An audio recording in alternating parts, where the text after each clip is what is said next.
ಮಾರಕರು ಹುಸಿಯಾಗಿಸಿ ಬಿಟ್ರಲ್ಲ. ಇವ ಯಾವ ಕಾರಣಕ್ಕೋ ಏನು ರಾತ್ರಿ ಬೆಟ್ಟದಿಂದ ಉರುಳಿ ಹಸುವನ್ನು ನೀಗಿಕೊಂಡ. ಬದುಕಿನ ನೆಲೆಯಲ್ಲಿ ಇಷ್ಟನ್ನೇ ಸಾಧಿಸ್ಲಿಕ್ಕಾಗಿ ಹುಟ್ಟಿದವರು ಅವರು. ಅಷ್ಟನ್ನೇ ಸಾಧಿಸ್ಲಿಕ್ಕಾಗಿ ಅವರು ಹುಟ್ಟಿದರು ಅಂತ ಆದ್ರು ಇದನ್ನ ನೋಡಿ ಸುಮ್ಮನೆ ಕುಳಿತರ ಆದೀತು ಕಂದ. ತಾಯಿ ಎಲ್ಲವನ್ನು ಜೀವನದಲ್ಲಿ ತ್ಯಜಿಸಿದೆ ಅಂತ ಭಾವಿಸಿದವನೇ. ಆದ್ರೆ ಯಾವ ತ್ಯಾಗ ಅಂತ ಇಷ್ಟನ್ನೆಲ್ಲ ಮಾಡಿದೆಯೋ ಅಂತಹ ತ್ಯಾಗ ಜೀವಿಯಾದ ನಿನ್ನಲ್ಲಿ ಒಂದು ವಿನಂತಿ ಉಂಟು ಕಂದ, ನಡೆಸಿಕೊಡ್ತೀನಿ. ಏನಾಗಬೇಕಮ್ಮ ನನ್ನಿಂದ? ಮಗು, ಈ ಹಸ್ತಿನಾವತಿಯ ಸಿಂಹಾಸನ ಬರಿದಾಗಬಾರದು ಅಂತ ನನ್ನ ನಿರೀಕ್ಷೆ. ರಾಜ್ಯ ಅರಾಜಕವಾಗಬಾರದು. ಬಿಟ್ಟು ಬಿಡು ಕಂದ. ಕೊಟ್ಟ ಮಾತನ್ನ ಆಡಿದ ಪ್ರತಿಜ್ಞಾವಾಕ್ಯವನ್ನ ಬಿಟ್ಟು ಬಿಡು ಕಂದ. ಅಂದರೆ ಸಿಂಹಾಸನವನ್ನು ಏರು, ನೀನೇ ರಾಜ್ಯಭಾರವನ್ನ ಮಾಡು. ನನಗಾಗಿ ಅಲ್ವೇ ಕಂದ ನೀನು ಸಿಂಹಾಸನವನ್ನ ತ್ಯಜಿಸಿದ್ದು? ನನ್ನ ಸುಖಕ್ಕಾಗಿ ಅಲ್ವೇ? ನಿನ್ನ ತಂದೆಯವರ ಸುಖಕ್ಕಾಗಿ ಅಲ್ವೇ? ಈ ರಾಜ್ಯಕ್ಕಾಗಿ ಅಲ್ವೇ? ಯಾರಿಗಾಗಿ ಸಿಂಹಾಸನವನ್ನ ನೀನು ತ್ಯಜಿಸಿದ್ಯೋ ಅದೇ ತಾಯಿ ನಿನ್ನ ಸಮ್ಮುಖದಲ್ಲಿ ಆಡುತ್ತಾ ಇರುವಂತಹ ಮಾತು. ಆ ತ್ಯಾಗಮಯವಾದಂತಹ ವಾಕ್ಯವನ್ನ ಮರೆತುಬಿಟ್ಟು ಸಿಂಹಾಸನವನ್ನೇರು. ಅದಲ್ಲ ತಮ್ಮ ಜೀವನಕ್ಕೆ ದಿಕ್ಕು ಯಾರು ಅಂತ ಯೋಚಿಸ್ತಾ ಇದ್ದಾರೆ ಈರ್ವರು ರಾಜಕುಮಾರಿಯರು ಅರಮನೆಯಲ್ಲಿ. ಕಂದ,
ಕೇವಲ ನೀನು ಸಿಂಹಾಸನವನ್ನ ಏರಿ ಆಳಿದ್ರೂ ಅಲ್ಲಿಗೆ ಪ್ರಶ್ನೆ ಉಳಿದೇ ಹೋಗ್ತದೆ.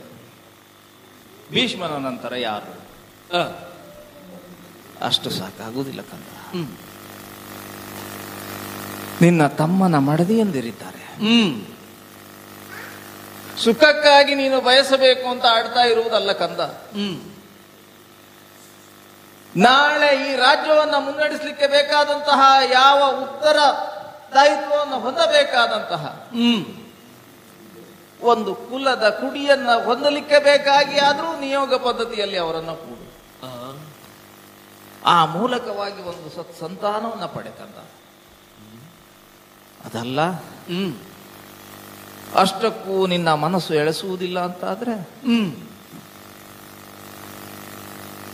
ಜಗದಲ್ಲಿರುವಂತಹ ಎಲ್ಲ ಹೆಣ್ಣು ಮಕ್ಕಳು ನನ್ನ ತಾಯಿಯಾದಂತಹ ಗಂಗಾ ಭವಾನಿಗೆ ಸಮಾನ ಅಂತ ಹೇಳಿದ್ದೆ. ಏನೋ ಆ ಕಾಲಕ್ಕೆ ನಿನ್ನ ಮನಸ್ಸಿನಲ್ಲಿ ಹುಟ್ಟಿದಂತಹ ಭಾವನೆ ಅದು ಶಾಶ್ವತವಾಗಿ ಅದನ್ನೇ ಇಟ್ಟುಕೊಳ್ಳಬೇಡ. ಅನುರೂಪಳಾದಂತಹ ಒಂದು ಹೆಣ್ಣನ್ನು ವರಿಸುಕಂದ. ಆ ಮೂಲಕವಾಗಿ ಆದ್ರೂ ಒಂದು ಸತ್ಸಂತಾನವನ್ನ ಪಡೆ.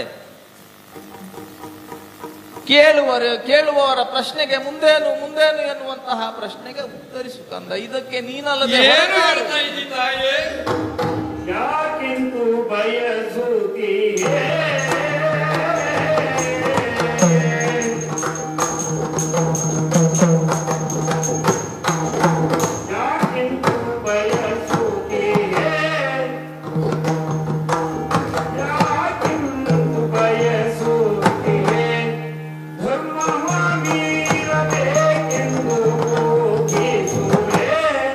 ಧರ್ಮ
ನಮ್ಮ ಅರಮನೆಯಲ್ಲಿ ಉಂಟಾಗಿರುವಂತಹ ಈ ಸ್ಥಿತಿ ನನಗೂ ಕೂಡ ಸಹಿಸಲಿಕ್ಕೆ ಸಾಧ್ಯವಿಲ್ಲ.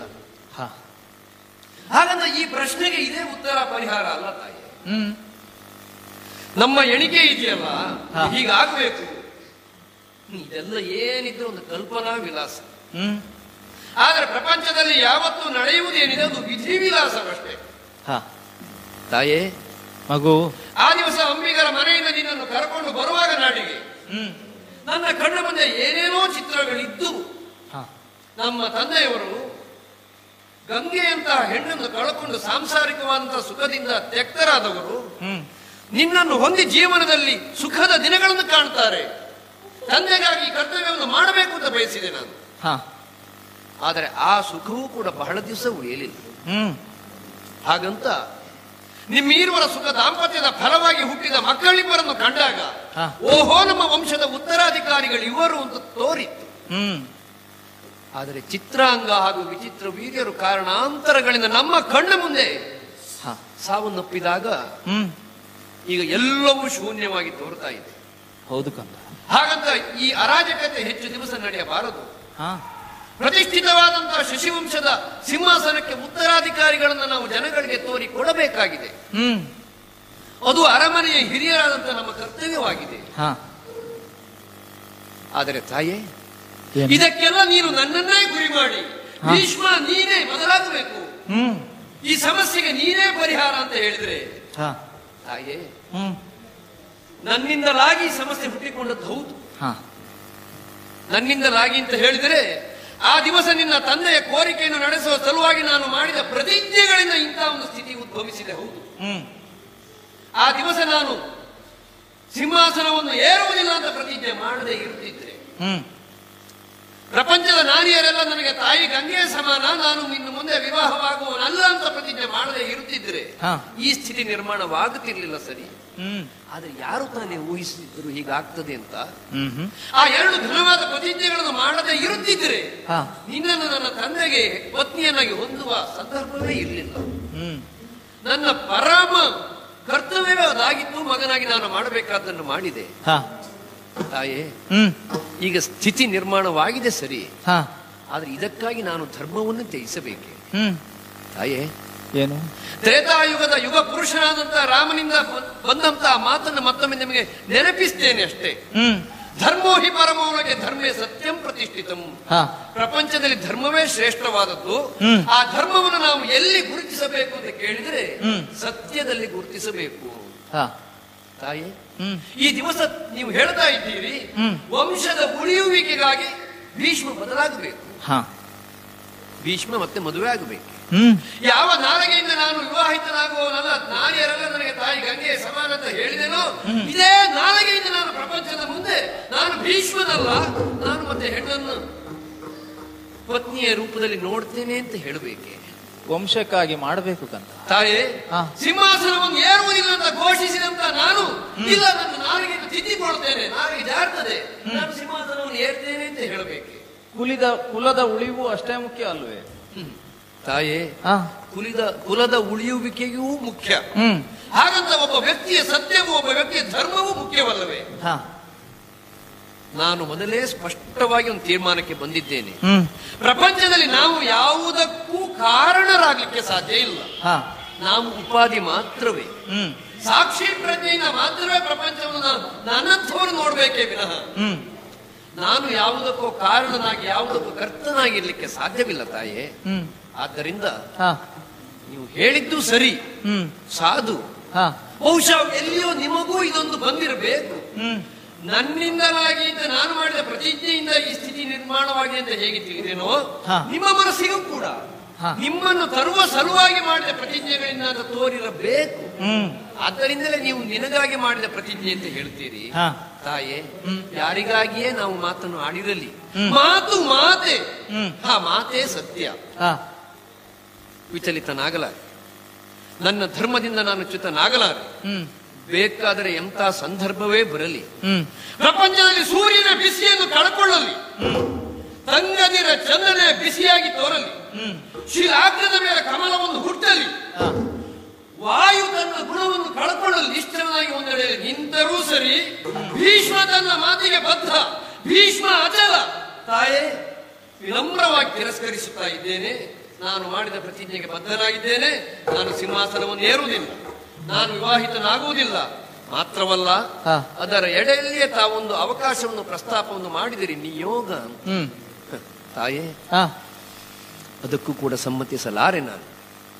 ಯಾಕೆಂದರೆ ಒಬ್ಬ ವ್ಯಕ್ತಿ ತನಗೆ ತಿಳಿದಿರುವ ಎಲ್ಲವನ್ನೂ ಎಲ್ಲರಲ್ಲಿಯೂ ಎಲ್ಲ ಕಾಲಗಳಲ್ಲಿ ಹೇಳುವುದಲ್ಲ. ಆದರೆ ನಿಮ್ಮ ಕಣ್ಣಿಗೆ, ಪ್ರಪಂಚದ ಕಣ್ಣಿಗೆ ಈ ಹೊತ್ತಿಗೆ ಭೀಷ್ಮ ಹೇಗೆ ಕಂಡು ಬರ್ತಾ ಇದ್ದಾನೋ, ಇದಕ್ಕೆ ಚೌಕಟ್ಟು ನಾನು ಹಾಕಿಕೊಂಡದ್ದಲ್ಲ ತಾಯಿ, ಇದಕ್ಕೆ ದೊಡ್ಡವರೇ ಹಾಕಿದ ಚೌಕಟ್ಟು. ನಾನು ಈ ಪ್ರಪಂಚಕ್ಕೆ ಇಳಿದು ಬರುವ ಮೊದಲೇ ಈ ವ್ಯಕ್ತಿ ಹೀಗಿರಬೇಕು ಎನ್ನುವ ಒಂದು ಚೌಕಟ್ಟು ಸಿದ್ಧವಾಗಿದೆ. ಕೆಲವರು ಪುಣ್ಯದಿಂದ ಹುಟ್ಟಿ ಬರ್ತಾರೆ, ಕೆಲವರು ಪಾಪದಿಂದ ಹುಟ್ಟಿ ಬರ್ತಾರೆ. ಪಾಪದಿಂದ ಹುಟ್ಟುವವರಿಗೂ ಒಂದು ಚೌಕಟ್ಟು ಸಿದ್ಧವಾಗಿರ್ತದೆ ತಾಯೇ.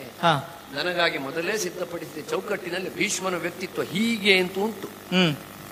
ಭೀಷ್ಮ ಪ್ರಪಂಚದಲ್ಲಿ ಸಂತಾನವನ್ನು ಪಡೆದು ತನ್ನ ಪ್ರತಿರೂಪವನ್ನು ಪ್ರಪಂಚಕ್ಕೆ ಕೊಟ್ಟು ಹೋಗಲಾರ.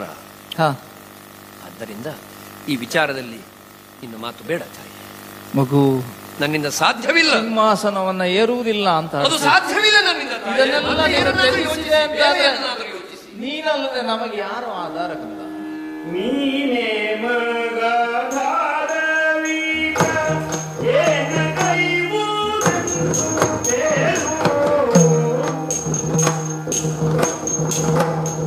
ನೀನೇ ಮಗಧಾರವೀಗ ಏನ ಕೈವುದೆಂದು ಬೇರು. ಜ್ಞಾನ ಜ್ಞಾನ ಕೈದು ವಂಶ ಉಳಿಸದ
ಮಗು, ತಾಯೇ,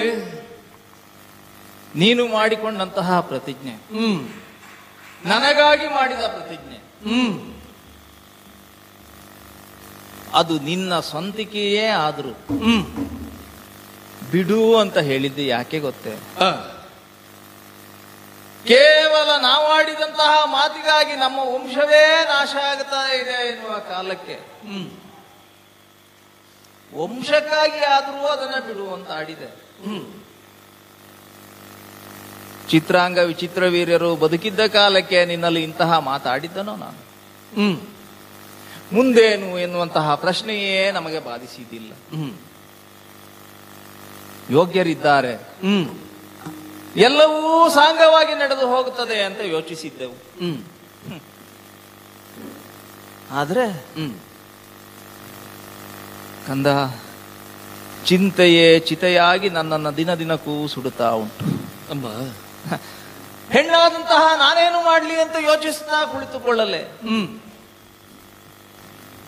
ಈ ವಂಶವನ್ನ ಬೆಳಗುತ್ತೇನೆ ಅಂತ ಈ ಅರಮನೆಗೆ ಬಂದವಳು ಕಂದ. ಈ ವಂಶ ನನ್ನಿಂದ ಬೆಳೀತದೆ ಅಂತ ಕೇವಲ ನನ್ನಪ್ಪನಿಗೆ ಮಾತ್ರ ಅಲ್ಲ, ನಿಮ್ಮವರಿಗೂ ನಿರೀಕ್ಷೆ ಇತ್ತು. ಎಲ್ಲಿಂದಲೋ ಬಂದಂತಹ ಒಬ್ಬ ಬೆಸ್ತರ ಹೆಣ್ಣಿಂದಾಗಿ ಚಂದ್ರವಂಶವೇ ಅಳಿದು ಹೋಯ್ತು ಅಂತ ನಾಳೆ ಲೋಕ ನಿಂದಿಸಬೇಕೆ ನನ್ನನ್ನ? ಒಂದು ಬೆಸ್ತರ ಹೆಣ್ಣನ್ನ ತರಲಿಕ್ಕೆ ಬೇಕಾಗಿ ದೇವವ್ರತ ಭೀಷ್ಮನಾದ. ಮುಂದೆ ಆದದ್ದು ಏನು ಅಂತ ಕೇಳಿದ್ರೆ ಶೂನ್ಯ ಅಂತ ಜನ ಅಡಿಕೊಳ್ಳಬೇಕು. ಅದಕ್ಕಾಗಿ ಹೇಳಿದ್ದು, ಬೇರೆ ಯಾವ ದಾರಿಗಳೂ ಇಲ್ಲದಂತಹ ಸಂದರ್ಭದಲ್ಲಿ ಇಂತಹ ಕಾರ್ಗತ್ತಿಲಿನಲ್ಲಿ ಬೆಳಕಿನ ಕಿರಣವಾಗಿ ನೀನು ಹೊರಬಾ ಅಂತ ಹೇಳಿದೆ ಅಮ್ಮ. ಆದ್ರೆ ನೀನು ನಿರಾಕರಿಸ್ತಿ. ಮಗು, ಅರಮನೆಯ 4 ಗೋಡೆಗಳ ಮಧ್ಯದಲ್ಲಿ ಒಂದು ಸೀಮಿತವಾದಂತಹ ಪರಿಧಿಯನ್ನ ನಮ್ಮ ಸುತ್ತಲೂ ನಾವೇ ಕಟ್ಟಿಕೊಂಡು ಬದುಕುತ್ತಿರುವಂತಹ ಸ್ತ್ರೀಯರಿಗೆ ನಮಗೇನು ಗೊತ್ತು ಮುಂದೆ ಸಾಧಿಸುವುದು ಹೇಗೆ ಅಂತ. ಅಮ್ಮ, ಸಮಸ್ಯೆಗೆ ಪರಿಹಾರವನ್ನು ಹುಡುಕೋಣ. ಆದ್ರೆ ಅದಕ್ಕೆ ಭೀಷ್ಮ ಮಾಡಿದ ಪ್ರತಿಜ್ಞೆಗೆ ವ್ಯತಿರಿಕ್ತವಾಗಿ ನಡ್ಕೊಳ್ಳಬೇಕಾದ್ದು ಒಂದೇ ಪರಿಹಾರ ಅಂತ ನಾವು ತಿಳ್ಕೊಳ್ಬೇಕು. ಅದಕ್ಕೆ ಹೇಳಿದ್ದು ಕಂದ. ವಂಶದ ಮುಂದುವರಿಯುವಿಕೆಗೆ ಸಂಬಂಧಿಸಿದಂತೆ ದೋಷ ನಿಮ್ಮಲ್ಲೂ ಇಲ್ಲ, ನನ್ನಲ್ಲೂ ಇಲ್ಲ. ಯಾಕೆ ಗೊತ್ತೇ? ಆಮೇಲೆ ನಿಮಗೆ ಮಕ್ಕಳು ಹುಟ್ಟಲಿಲ್ವೇ? ಹುಟ್ಟಿದ್ದಾರೆ. ಹಾಗಾದ್ರೆ ನಿಮ್ಮಿಂದ ಈ ಚಂದ್ರವಂಶದ ಮುಂದುವರಿಯುವಿಕೆಗೆ ಬೇಕಾದಂತ ಕರ್ತವ್ಯ ಸಾಗಿದೆ. ಅದು ಮುಂದುವರಿದರು ಶಾಶ್ವತ ಅಂತ ಆಗ್ಲಿಲ್ಲ. ವಿಚಿತ್ರ ವೀರರಿಗೆ ನಾವು ಮದುವೆಯನ್ನು ಮಾಡಿ 2 ಜನ ಅಂಬಿಕೆ ಅಂಬಾಲಿಕೆಯನ್ನು ಅರಮನೆಗೆ ಪ್ರವೇಶ ಮಾಡಿಸಿದ ಮೇಲೆ ವಂಶ ಅಲ್ಲಿಂದ ಮುಂದುವರಿಯಬೇಕಾಗಿತ್ತು, ಅಲ್ಲಿ ನಿಂತಿದೆ ಅಷ್ಟೇ. ಆದ್ದರಿಂದ ಸಮಸ್ಯೆಗೆ ಪರಿಹಾರವನ್ನು ನಮ್ಮಲ್ಲಿ ನಾವು ಕಂಡುಕೊಳ್ಳುವುದು ಬೇಡ, ಅಲ್ಲಿಂದ ಮುಂದಕ್ಕೆ ಪರಿಹಾರವೇನು ಅಂತ ಯೋಚನೆ ಮಾಡಿದ್ರೆ ಸಾಕಾಗ್ತದೆ. ಅಷ್ಟಕ್ಕೆ ನಿನ್ನನ್ನು ಕೇಳಿ ಅಮ್ಮ, ನೀವು ನನ್ನ ಮೇಲೆ ಒಂದು ಭರವಸೆಯನ್ನು ಇಟ್ಟರಲ್ಲ, ನೀ ನಮಗೆ ಆಧಾರ, ನೀನೇ ಪರಿಹಾರವನ್ನು ಹುಡುಕಿ ಕೊಡಬೇಕು ಭೀಷ್ಮ ಅಂತ ಹೇಳುವಾಗ ನನಗೆ ಕೆಲವು ಸಂಗತಿಗಳು ನೆನಪಾಗ್ತವೆ ಅಮ್ಮ. ಯಾವುದು ಕಂದ? ರಾಜವಂಶಗಳಲ್ಲಿ ಇದೇ ಪ್ರಪಂಚದಲ್ಲಿ ಪ್ರಥಮ ಬಾರಿಗೆ ಉತ್ಪನ್ನವಾದ ಸ್ಥಿತಿ ಏನಲ್ಲ. ಹಿಂದೆ ಪರಶುರಾಮ 21 ಬಾರಿ ಭೂಪ್ರದಕ್ಷಿಣೆಯನ್ನು ಮಾಡಿ ಕ್ಷತ್ರಿಯ ಸಂಹಾರವನ್ನು ಮಾಡಿದ ಕಾಲಕ್ಕೆ ಅನೇಕ ರಾಜವಂಶಗಳಲ್ಲಿ ಸಮಸ್ಯೆ ಹುಟ್ಟಿತ್ತು. ಎಲ್ಲ ಕ್ಷತ್ರಿಯರನ್ನು ಕೂಡ ಪರಶುರಾಮ ಕೊಂದಾಗಿತ್ತು. ವಂಶ ಮುಂದುವರಿಯಬೇಕಾದರೆ ಅಮ್ಮ, ಆ ಕಾಲದಲ್ಲಿ ಯೋಗ್ಯರಾದಂತಹ ಬ್ರಾಹ್ಮಣರನ್ನು ಕರೆಸಿ ನಿಯೋಗವನ್ನು ಮಾಡಿಸಿ ಆಮೇಲೆ ವಂಶವನ್ನು ಮುಂದುವರಿಸಿದರಂತೆ. ಅದನ್ನೇ ನೆನಪು ಮಾಡಿಕೊಂಡು ನೀನೇ ನಿಯೋಗವನ್ನ ಒಂದು ಕಾಲಘಟ್ಟದಲ್ಲಿ ಸಾರ್ವತ್ರಿಕವಾಗಿ ಇದು ನಡೆದು ಈ ಕ್ಷತ್ರಿಯ ವಂಶವೆನ್ನುವುದು ಮುಂದೆ ಬಂದದ್ದು. ಕ್ಷತ್ರಿಯ ವಂಶವು ನಿಂತು ಹೋಗಿತ್ತು ಆ ಕಾಲದಲ್ಲಿ. ಆಮೇಲೆ ಅಮ್ಮ, ಸಾಮಾನ್ಯವಾದಂತಹ ರಾಜವಂಶಗಳು ಅನೇಕ ಇದ್ದವು. ಆ ಸಾಮಾನ್ಯವಾದಂತಹ ರಾಜವಂಶಗಳಿಗೆ ಯೋಗ್ಯರಾದಂತಹ ಬ್ರಾಹ್ಮಣರನ್ನು ಆಯ್ಕೆ ಮಾಡಿದರೆ ಸಾಕಿತ್ತು. ಆದರೆ ಪ್ರಪಂಚದಲ್ಲಿ ಪ್ರತಿಷ್ಠಿತವಾದಂತಹ ವಂಶಕ್ಕೆ ಒಬ್ಬ ಮಹಾಪುರುಷನೇ ನಿಯೋಗವನ್ನು ಮಾಡಿಕೊಡಬೇಕಾಗ್ತದೆ ಅಮ್ಮ. ಪ್ರಪಂಚದಲ್ಲಿ ಸೂರ್ಯವಂಶ ಹಾಗೂ ಚಂದ್ರವಂಶಗಳೆರಡು ಒಬ್ಬ ವ್ಯಕ್ತಿಯ 2 ಕಣ್ಣುಗಳಂತೆ ತಾನೆ. ಇವತ್ತು ಚಂದ್ರವಂಶಕ್ಕೆ ಬಾಧಕವಾದಂತಹ ಸ್ಥಿತಿ ಇದು. ಇದೇ ಸ್ಥಿತಿ ಒಂದು ಕಾಲದಲ್ಲಿ ಸೂರ್ಯವಂಶಕ್ಕೂ ಬಂದಿತ್ತಂತೆ. ಕಲ್ಮಾಶಪಾದನೆಂದು ಪ್ರಖ್ಯಾತನಾದವನು ಸೌದಾಸನೆನ್ನುವಂತಹ ದೊರೆ ತಾಯೇ. ಅವನು ಒಂದು ಕಾಲದಲ್ಲಿ ಕಾಡಿಗೆ ಬೇಟೆಯಾಡಲು ಹೋದಾಗ 2 ರಾಕ್ಷಸರನ್ನು ಕಂಡನು. ಒಬ್ಬಾತ ನನ್ನೂ ಇವ ಕೊಂದ, ಇನ್ನೊಬ್ಬ ರಾಕ್ಷಸ ಓಡಿ ಹೋದವ ಏನು ಮಾಡ್ದ? ತನ್ನ ಜೊತೆಗಾರನಾದಂತಹ ರಾಕ್ಷಸನನ್ನು ಕೊಂದವನಿಗೆ ಶಿಕ್ಷೆಯಾಗಬೇಕು ಅಂತ ಭಾವಿಸಿ ಈ ಸೌದಾಸ ಯಾಗವನ್ನು ಮಾಡುತ್ತಾ ಇದ್ದಂತಹ ಸಂದರ್ಭದಲ್ಲಿ ಅಲ್ಲಿ ಇಟ್ಟಂತಹ ಯೋಗ್ಯವಾದಂತಹ ಮಾಂಸದ ಬದಲು ನರಮಾಂಸವನ್ನು ತಂದು ಇಟ್ಟಂತೆ. ಪಾಪ ಈ ಸೌದಾಸನಿಗೆ ಗೊತ್ತಾಗ್ಲಿಲ್ಲ. ಮಹಾತ್ಮರಾದಂತಹ ವಸಿಷ್ಠರನ್ನು ಕರೆದು ಅದನ್ನೇ ಉಣಬಡಿಸುವುದಕ್ಕೆ ಮುಂದಾದಾಗ ದಿವ್ಯ ದೃಷ್ಟಿಯಿಂದ ಅದನ್ನು ಅರ್ಥ ಮಾಡಿಕೊಂಡಂತಹ ವಸಿಷ್ಠರು ಇಂತಹ ಅಕಾರ್ಯವನ್ನು ಮಾಡುತ್ತಾ ಇರುವ ಕಾರಣಕ್ಕಾಗಿ ಆ ಸೌದಾಸನಿಗೆ ನೀನು ರಾಕ್ಷಸನಾಗೆಂದು ಶಪಿಸಿದರು. ಹಾಗೆ ಶಪಿತನಾದಂತಹ ಅವನು ರಾಕ್ಷಸ ಸ್ಥಿತಿಯಲ್ಲಿ ಇರುವಾಗ ಒಂದು ತಪ್ಪನ್ನು ಮಾಡಿದ. ನೂತನ ವಧೂವರರಲ್ಲಿ ಒಬ್ಬರನ್ನು, ಆ ವರನನ್ನು ಭಕ್ಷಿಸಿಬಿಟ್ಟ. ಆಗ ಅದಷ್ಟೇ ಮದುವೆಯಾದಂತಹ ಹೆಣ್ಣು ಮಗಳು ಇವರಿಗೆ ಒಂದು ಶಾಪವನ್ನು ಕೊಟ್ಟಳು. ನನಗೆ ನೀನು ಆ ಸುಖವನ್ನು ತಪ್ಪಿಸಿದೆಯಲ್ಲ, ಇನ್ನು ಮುಂದೆ ನೀನು ಸ್ತ್ರೀ ಸಂಘವನ್ನು ಮಾಡಿದರೆ ನಿನಗೆ ಮೃತಿ ಬರಲಿ ಅಂತ ಶಾಪವನ್ನು ಕೊಟ್ಟರು. ಸ್ತ್ರೀ ಸಂಘದಿಂದ ಸೌದಾಸ ಪರಿತ್ಯಕ್ತನಾದ. ವಸಿಷ್ಠರು ಒಂದು ಅವಧಿಯವರೆಗೆ ಅವನಿಗೆ ರಾಕ್ಷಸನಾಗೆಂದು ಶಪಿಸಿತ್ತು. ಆ ಅವಧಿಯ ನಂತರ ಅವ ಪುನಃ ಸೌದಾಸನಾಗಿ ತನ್ನ ಪತ್ನಿಯಲ್ಲಿ ತಾನು ಸೇರಿಕೊಳ್ಳುವ ಕಾಲಕ್ಕೂ ಮಕ್ಕಳನ್ನು ಪಡೆಯುವಾಗಿರಲಿಲ್ಲ. ಸೂರ್ಯವಂಶ ಮುಂದೆ ಬರಬೇಕಿತ್ತು, ಸೂರ್ಯವಂಶ ನಿಲ್ಲುವುದಲ್ಲ. ಅಂತಹ ಸಂದರ್ಭದಲ್ಲಿ ಆ ಸೌದಾಸನ ಹೆಂಡತಿ ಮದಯಂತಿ ಎನ್ನುವವಳಲ್ಲಿ ವಸಿಷ್ಠರು ನಿಯೋಗದಿಂದ ಸಂತಾನವನ್ನು ಅನುಗ್ರಹಿಸಿದರು. ಅಮ್ಮ, ಈ ಪ್ರಪಂಚದಲ್ಲಿ ಮಕ್ಕಳನ್ನು ಪಡೆಯುವುದಕ್ಕೆ ಅನೇಕ ಕ್ರಮಗಳಿದ್ದಾವೆ. ಒಬ್ಬಾತ ತನ್ನ ಧರ್ಮಪತ್ನಿಯಲ್ಲಿ ತಾನು ಮಗನನ್ನು ಪಡೆಯುವುದು ಒಂದು, ಮಹಾತ್ಮರನ್ನು ಆಹ್ವಾನಿಸಿ ಅವರಿಂದ ಪ್ರಣೀತ ಎನ್ನುವಂತಹ ಮಗನನ್ನು ಪಡೆಯುವುದು ಒಂದು. ಆಮೇಲೆ ಅದು ಸಾಧ್ಯವಾಗದಿದ್ದರೆ ಹಣವನ್ನು ಕೊಟ್ಟು ಯಾರಿಂದಲಾದರೂ ಮಕ್ಕಳನ್ನು ಪಡೆಯುವುದು ಒಂದು ಕ್ರೀತ. ಅದು ಅವನೇ ಸಂಸಾರದೊಳಗೆ ಇರುತ್ತಾ ಪ್ರಪಂಚದಲ್ಲಿ ಬದುಕಿರ್ತಾ ಮಗನನ್ನು ಪಡೆದುಕೊಳ್ಳುವಂತ ವಿಧಾನಗಳು.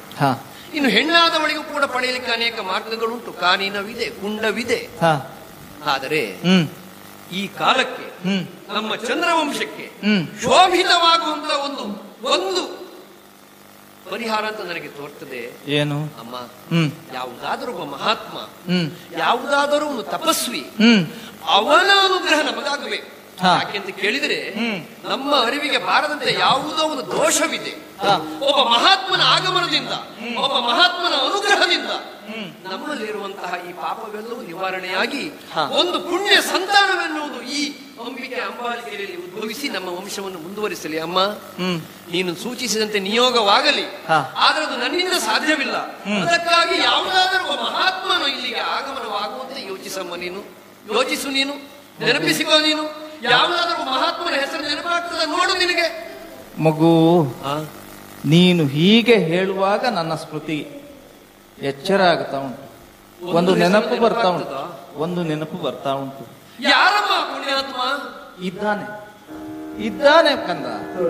ನನಗೆ ವೇದವ್ಯಾಸ ನೆನೆದಾಕ್ಷಣ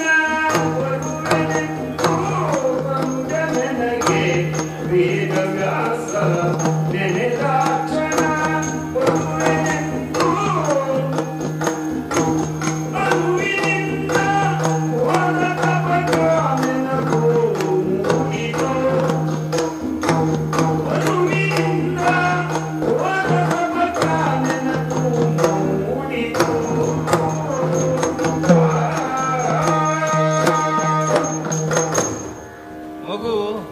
ಅಮ್ಮ,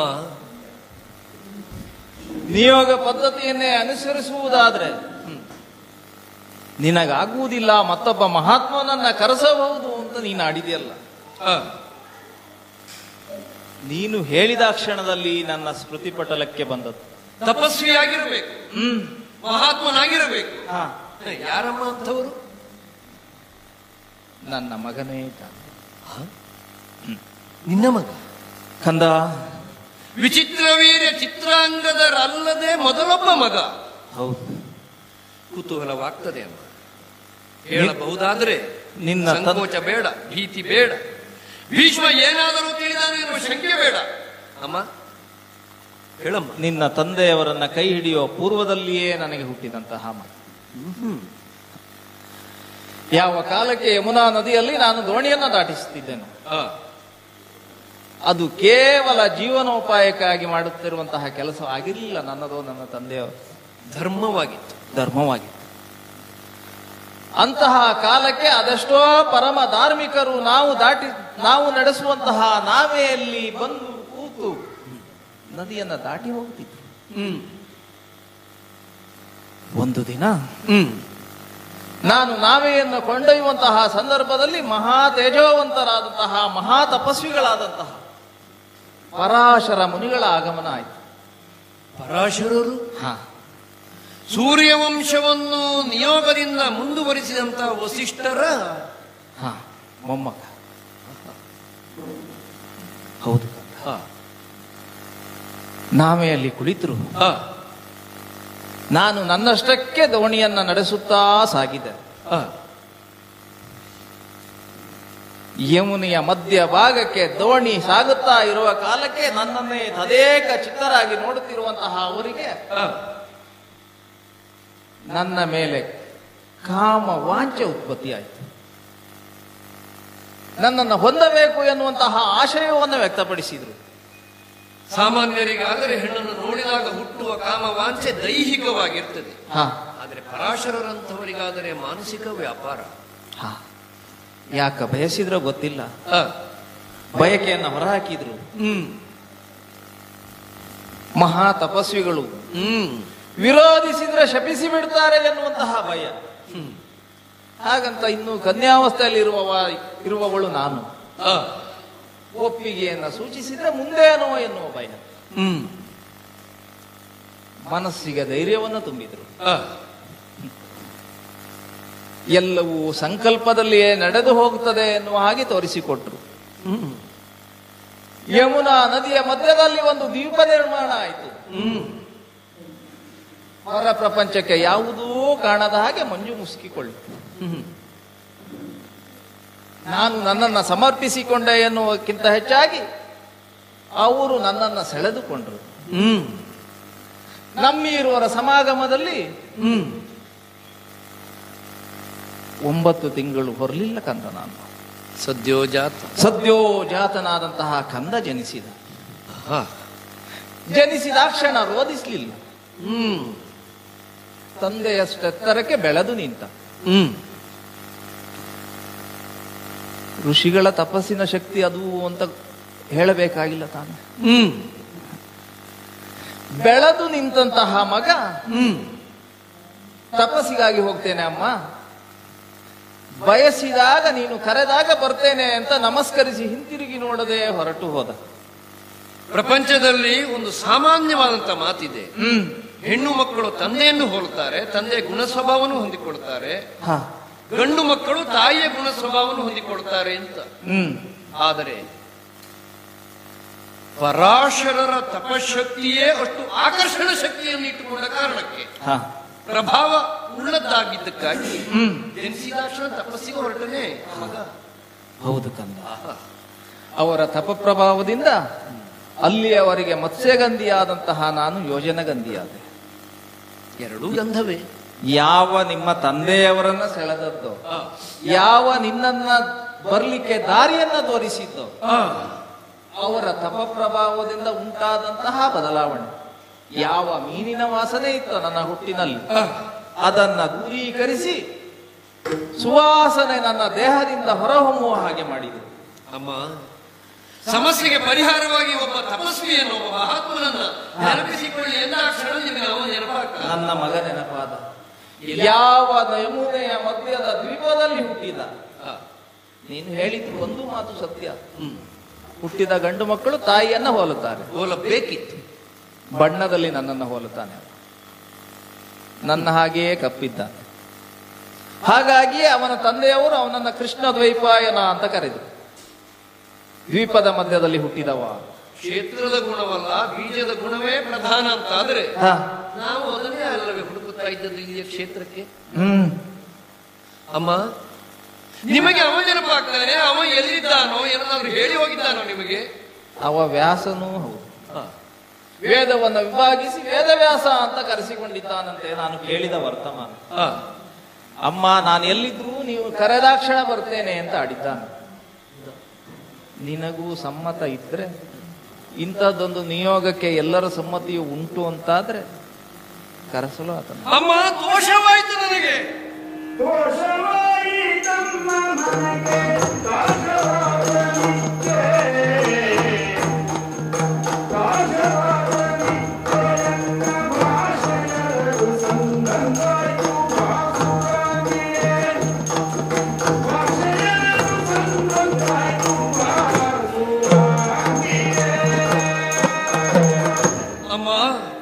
ಎಂತಹ ರಹಸ್ಯವಾದ ವಿಚಾರ.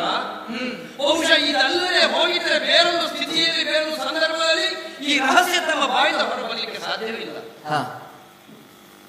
ಪ್ರಪಂಚವೆಲ್ಲವೂ ಒಬ್ಬ ತಪಸ್ವಿ ಶ್ರೇಷ್ಠ ಅಂತ ತಿಳ್ಕೊಂಡಂತ ವ್ಯಕ್ತಿ ನಮ್ಮ ವಂಶಕ್ಕೆ ಸಂಬಂಧಿಸಿದವ ನಿಮ್ಮ ಕಾರಣಕ್ಕಾಗಿ. ದೋಷವಾಯ್ತಮ್ಮ. ಮತ್ತೆ ಆ ರಹಸ್ಯ ಇನ್ನಷ್ಟು ಗಟ್ಟಿಯಾಗಿ ಉಳಿಯಲಿಕ್ಕೆ ಕಾರಣ ಇನ್ನೂ ಒಂದುಂಟು ಕಂದ.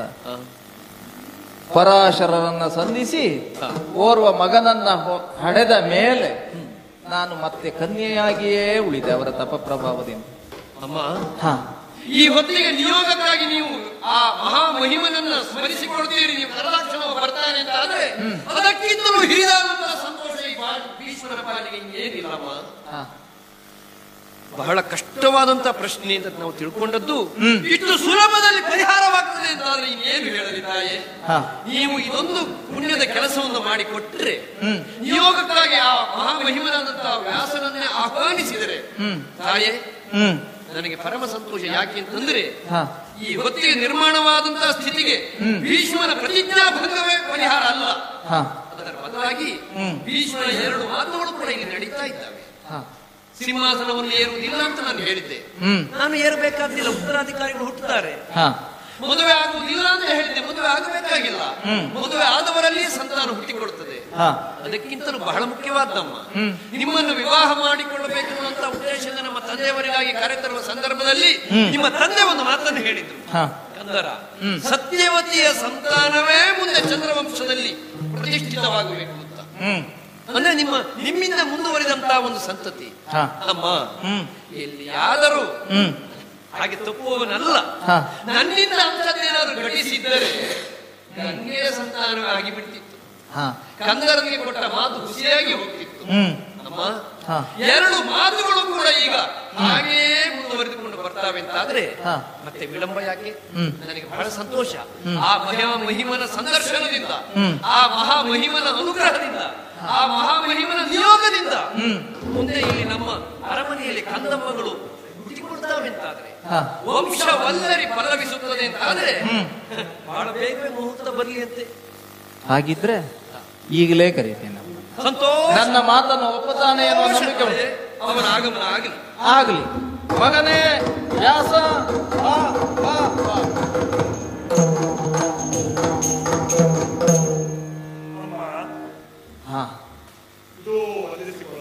ಒಂದೇ ಯಾಕಂತ ಸಂತೋಷ ಆಯ್ತು. ಎಷ್ಟು ಕಾಲ ಆಗಿತ್ತು ದೂರ ಇತ್ತು.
ಸುದೀರ್ಘವಾದಂತಹ ಕಾಲವೇ ಕಳೆದು ಹೋಯಿತು.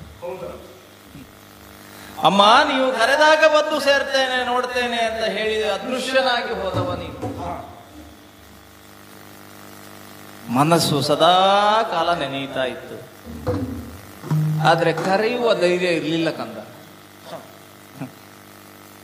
ಕನ್ಯಾವಸ್ಥೆಯಲ್ಲಿ ನಿನ್ನನ್ನು ಪಡೆದವಳು ನಾನು.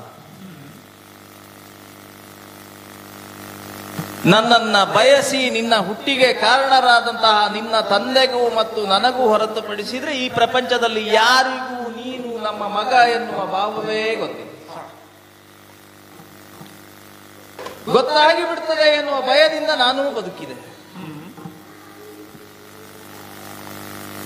ಚೊಚ್ಚಲ ಕಂದ ತಾಯಿಗೆ ಅತ್ಯಂತ ಪ್ರೀತಿ ಪಾತ್ರನಂತೆ. ನಿನ್ನ ಜನನಕ್ಕೆ ಕಾರಣೀಕರ್ತಳಾದವಳು ನಾನು. ಮಲೆಯೂಡಿಸ್ಲಿಲ್ಲ, ತೋಳ ತಲ್ಪದಲ್ಲಿ ಮಲಗಿಸಿಕೊಳ್ಳಿಲ್ಲ. ತಾಯಿ ಕೊಡಬೇಕಾದಂತಹ ಸಹಜವಾದಂತಹ ಯಾವ ವಾತ್ಸಲ್ಯವನ್ನೂ ನಿನಗೆ ಕೊಡ್ಲಿಕ್ಕಾಗಲಿ. ಆದರೆ ಹೆತ್ತದ್ದು ನಾನು, ನನ್ನ ಮಗ ಎನ್ನುವಂತಹ ಕಲ್ಪನೆ ನನಗೆ ಸದಾ ನೀನು ನನ್ನ ಮನಸ್ಸಿನಲ್ಲಿ ಇದ್ದದ್ದಕ್ಕಾಗಿ ಅರಮನೆಯನ್ನ ಬಂದು ಸೇರಿದೆ. ವಿವಾಹ ಪೂರ್ವದಲ್ಲಿಯೇ ಒಬ್ಬ ಮಗ ನನಗಿದ್ದಾನೆ, ನನಗೆ ಹುಟ್ಟಿದ್ದಾನೆ ಅಂತ ಹೇಳಿದ್ರೆ ಬದುಕುವುದು ಹೇಗೆ? ಅವಕಾಶ ಒದಗಲಿಲ್ಲ ಕಂದ. ಸರಿ. ಆದ್ರೆ ಈ ಕಾಲಕ್ಕೆ ಅದನ್ನೆಲ್ಲ ದೂರೀಕರಿಸಿ ನಿನ್ನನ್ನ ಕಾಣಬೇಕು ಎನ್ನುವಂತಹ ತವಕದಿಂದಲೇ ಕರೆದದ್ದು. ನಿನ್ನನ್ನ ಮರೆತು ನನಗೆ ಬದುಕಲಿಕ್ಕೆ ಆಗುವುದಿಲ್ಲ ಕಂದ. ನಿನ್ನನ್ನ ದೂರವಿಟ್ಟುಕೊಂಡು ನಾನು ಹೀಗೆ ಬದುಕುವುದು ಕಷ್ಟ ಅಂತ ಅನಿಸ್ತಾ ಇದೆ. ಹಾಗಾಗಿ ಕರೆದೆ. ಇದು ಒಮ್ಮೆ ತಬ್ಬಿಕೊಳ್ತಾ ಇದ್ದೇನೆ ನಿನ್ನನ್ನ. ಸಂತೋಷ ಆಗುತ್ತಾ ಉಂಟು. ಎಲ್ಲವನ್ನು ಕಳಕೊಂಡೆ, ಎಲ್ಲವೂ ಬರಿದಾಗಿ ಹೋಯ್ತು ಎನ್ನುವ ಕಾಲಕ್ಕೆ ನಿನ್ನನ್ನ ಕಂಡಾಗ ಎಲ್ಲವೂ ಉಂಟು ಎನ್ನುವಂತಹ ಸಂತೃಪ್ತಿಯ ಭಾವ ಬಂದು ಒದಗುತ್ತಾ ಉಂಟು ಕಂದ. ಮಗು, ಅಮ್ಮ, ಮಗು, ಅಮ್ಮ, ನೀನನ್ನ ಹೀಗೆ ಕರೆಸಿಕೊಳ್ಳಿಕ್ಕೆ ಕಾರಣ ಉಂಟು. ಕಾರಣ ಉಂಟು. ನೀನನ್ನ ಕಾಣಬೇಕು ಎನ್ನುವಲ್ಲಿ ಕೇವಲ ತಾಯಿಯಾಗಿ ಮಗನನ್ನ ಮಾತಾಡಿಸಬೇಕು, ತಬ್ಬಿಕೊಳ್ಳಬೇಕು, ಆಲಂಗಿಸಬೇಕು, ಹಾಗೆ ಕಳಿಸಿ ಬಿಡಬೇಕು ಅಂತ ಕರೆಸಿಕೊಂಡದಲ್ಲ. ನಾನು ಬಂದು ಸೇರಿದ್ದು ಚಂದ್ರವಂಶದ ಅರಮನೆಯನ್ನ. ಈ ಕಾಲಕ್ಕೆ ಚಂದ್ರವಂಶವೇ ನಿರ್ಮೂಲನ ಆಗಿ ಹೋಯಿತು ಎನ್ನುವಂತಹ ಸ್ಥಿತಿ ನನಗೆ. ನಿನ್ನಿಂದ ಉತ್ತರವನ್ನ ಕಂಡುಕೊಳ್ಳಬೇಕು ಅಂತ ಉಂಟು ಕಂದ.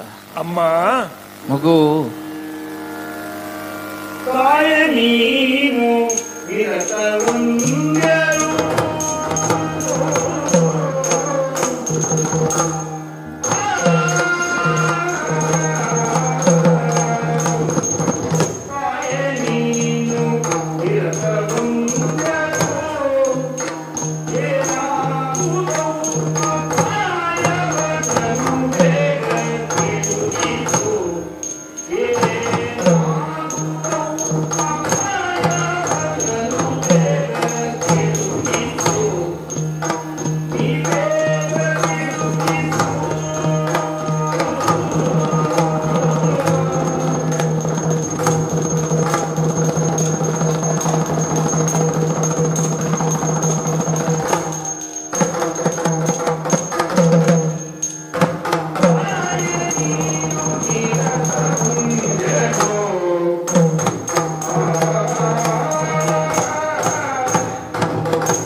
ಬಹಳ ಸಂದಿಗ್ಧದ ಪರಿಸ್ಥಿತಿಯಲ್ಲಿ ಮಾತನಾಡದ ಹಾಗೆ ಅನಿಸ್ತಾ ಉಂಟು ನನಗೆ. ಆದ್ರೆ ಅದು ಸ್ವಾಭಾವಿಕ.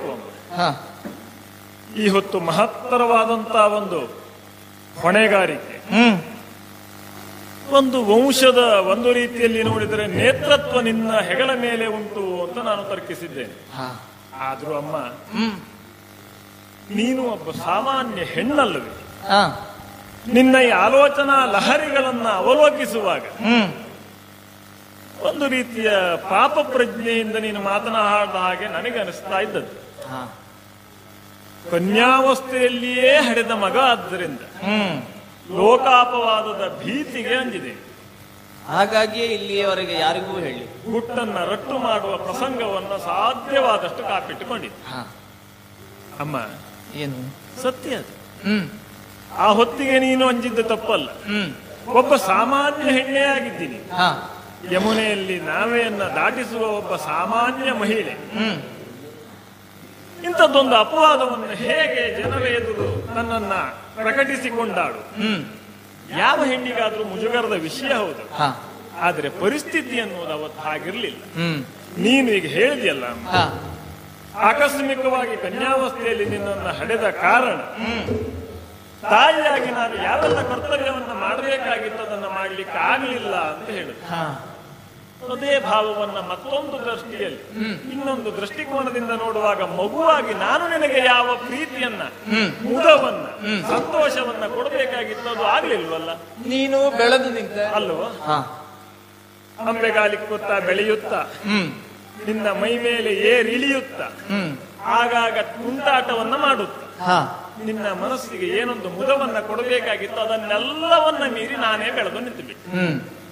ಆದರೂ ಅಮ್ಮ, ಕನ್ಯಾವಸ್ಥೆಯಲ್ಲೇ ಪಡೆದಿರು ಹುಟ್ಟಿದ ಮಗುವಿಗೆ ಯಾವ ಕಾರಣದಿಂದ ಅಲ್ಲ, ಯಾವ ಸ್ಥಿತಿಯಲ್ಲಿ ಅಮ್ಮ ತನ್ನನ್ನು ಪಡೆದಿದ್ದಾಳೆ ಅನ್ನೋದು ಮುಖ್ಯ ಆಗೋದಿಲ್ಲ. ಅವನಿಗೆ ತಾಯಿ ಎನ್ನುವುದು ತಾಯಿ. ಇವಳು ನನ್ನನ್ನ ಕನ್ಯಾವಸ್ಥೆಯಲ್ಲಿ ಪಡೆದಿದ್ದಾಳೆ ಅಲ್ಲ, ಯಾವುದೋ ಅನಗತ್ಯವಾದ ಕಾರಣದಿಂದ ಇವಳು ಗರ್ಭಧಾರಣೆ ಮಾಡಿ ನಾನು ಜನಿಸುವಂತಾಯಿತು ಮಗುವಾದವ ಯೋಚಿಸಕೂಡದು. ಅವನಿಗೆ ತಾಯಿ ಅನ್ನುವುದು ನಿರತ ಒಂದೇಳೆ. ತಾಯಿಯೇ ಪ್ರಥಮ ದೇವರವನಿಗೆ. ಈ ಪ್ರಪಂಚಕ್ಕೆ ಅವನನ್ನ ನೀಡುವುದು ತಾಯಿ ಮಾತ್ರ. ತಾಯಿಯ ಗರ್ಭದಿಂದ ಹೊರಬಂದ ಅಂತಾದ್ರೆ ಮೊದಲ ಅವನ ದೃಷ್ಟಿ ತಾಯಿಯೇ ದೇವರು ಎಂಬುದಾಗಿ ಇರ್ತದೆ. ಅಮ್ಮ, ಮಗು ನಡೆದದ್ದೆಲ್ಲ ನಡೆದು ಹೋಯ್ತು. ಹುಟ್ಟಿದ ಕ್ಷಣ ನಾವು ಇಲ್ಲಿ ನಿಲ್ಲುವ ಹಾಗಿರ್ಲಿಲ್ಲ. ಅಷ್ಟು ಬೆಳೆದಂತ ನಾನು ನನ್ನ ಅಪ್ಪನ ಆದರ್ಶ ಏನುಂಟು, ಅವರ ಶಕ್ತಿ ಏನುಂಟು, ಅದರ ಪ್ರಭಾವದಿಂದಲೇ ನಾನು ಜನಿಸಿದ ಕಾರಣ ತಪಕ್ಕೆ ಹೋಗುವುದೊಂದೇ ನನ್ನಲ್ಲಿರುವ ಆಯ್ಕೆಯಾಗಿತ್ತು. ಇಷ್ಟು ಕಾಲ ನಾವಿಬ್ಬರು ಬೇರಾದದ್ದು ಸತ್ಯ. ಹಾಗಂತ ನಿನಗೆ ಮಗನಾದಂತ ನನ್ನನ್ನ ಕಾಣುವ ಹಂಬಲವೋ ಅಂತ ಬಯಕೆಯೋ ನೆನಪು ಆಗಾಗ ಮೂಡಿದ್ದರಲ್ಲಿ ನಿನ್ನದಾದಂತ ಸ್ತ್ರೀ ಸಹಜವಾದಂತ ಒಬ್ಬ ತಾಯಿಯಾದಂತ ಸಹಜತೆಯೇ ಬಿಟ್ರೆ ಬೇರೆ ಇಲ್ಲ. ನಾನು ತಪಸ್ಸಿನಲ್ಲಿರುವ ಕಾರಣ ನನಗೆ ನಿನ್ನ ನೆನಪಾದರೂ ಕೂಡ ನಾನು ಬರುವ ಹಾಗೂ ಇಲ್ಲ. ಆದ್ರೆ ಈ ಹೊತ್ತು ಸದಾ ನಿರತ ಒಂದೇಳಾದಂತ ನೀನು ನನ್ನನ್ನ ಕರೆದಾಗ ಆ ಕ್ಷಣದಲ್ಲಿ ನಿನ್ನ ಎದುರು ನಾನು ಪ್ರಕಟವಾಗಿದ್ದೆ. ಇಷ್ಟು ದಿನ ನೆನಪು ಮಾಡಿಕೊಂಡದ್ದು ಮಾತ್ರ ಇವತ್ತು ಮನಸ್ಸಿನಲ್ಲಿಯೇ ಕರೆದಿದ್ದೇನೆ. ಸ್ಮರಿಸಿದ ಕ್ಷಣ ಬರುವೆ ಎಂಬ ಮಾತಿಗೆ ಅನುಸಾರವಾಗಿ ತಕ್ಷಣದಲ್ಲಿ ಪ್ರಕಟನ ಬಂದು ನಿಂತಿದ್ದಿ. ಈಗ ನಾನು ಯೋಚಿಸುವುದು ಏನು ಗೊತ್ತುಂಟ? ಏನು ಕಂದ? ಆ ಹೊತ್ತು ಯಮುನೆಯಲ್ಲಿ ನಾವೆಯನ್ನು ದಾಟಿಸುವ ಸಾಮಾನ್ಯವಾದ ಹೆಣ್ಣೊಬ್ಬಳು ಈ ಹೊತ್ತು ಚಂದ್ರವಂಶದ ಆಸ್ಥಾನದ ರಾಜ ಮಾತೆಯಾಗಿ ಇಡೀ ಚಂದ್ರವಂಶದ ಅಭ್ಯುದಯಕ್ಕಾಗಿ ನೀನು ಎಷ್ಟೊಂದು ತ್ಯಾಗವನ್ನ ಮಾಡ್ತಾ ಇದ್ದಿ ಅನ್ನೋದರ ಸಂಪೂರ್ಣ ಪ್ರಜ್ಞೆ ನನಗುಂಟ.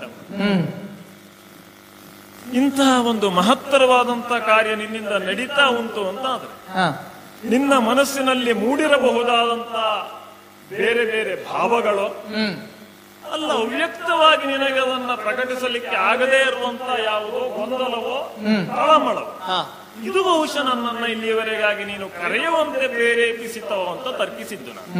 ಅದೇ ಹೌದು ಅಂತ ಆದ್ರೆ ಧರ್ಮದಿಂದ ಇಲ್ಲಿಯವರೆಗೆ ನಿನ್ನ ಜೀವವನ್ನು ಸಂಪೂರ್ಣ ಹೇಗೆ ಈ ಚಂದ್ರವಂಶದ ಅಭ್ಯುದಯಕ್ಕಾಗಿ ನೀನು ಮುಡುಕಾಗಿದ್ದೀಯ, ನಿನ್ನ ಮಗನಾಗಿ ಸಂಪೂರ್ಣ ನನ್ನ ಸಹಕಾರವನ್ನು ಅಲ್ಲ, ನೀನು ಯಾವುದನ್ನ ಬಾಯಿಯಲ್ಲಿ ಹೇಳ್ತೀಯೋ ಅದನ್ನ ಆಜ್ಞೆ ಅನ್ನುವ ರೀತಿಯಲ್ಲಿ ಪಾಲಿಸಲಿಕ್ಕೆ ಸದಾ ಸಿದ್ಧನಾಗಿದ್ದೇನೆ, ಅನವರತ ಅದಕ್ಕೆ ಬದ್ಧನೂ ಆಗಿದ್ದೇನೆ. ಮಗು ರಾಜಮಾತೆ ಅಂತ ಕರೆದಿಯಲ್ಲ, ಯಾರಿದ್ದಾರೆ ನನ್ನನ್ನ ಮಾತೆ ಅಂತ ಕರೆಯುವರು? ಉಳಿದವ ಒಬ್ಬ ನಿನ್ನ ತಮ್ಮ ವಿಚಿತ್ರವೀರ್ಯ, ಅವನಾಗಿದ್ದಾನೋ?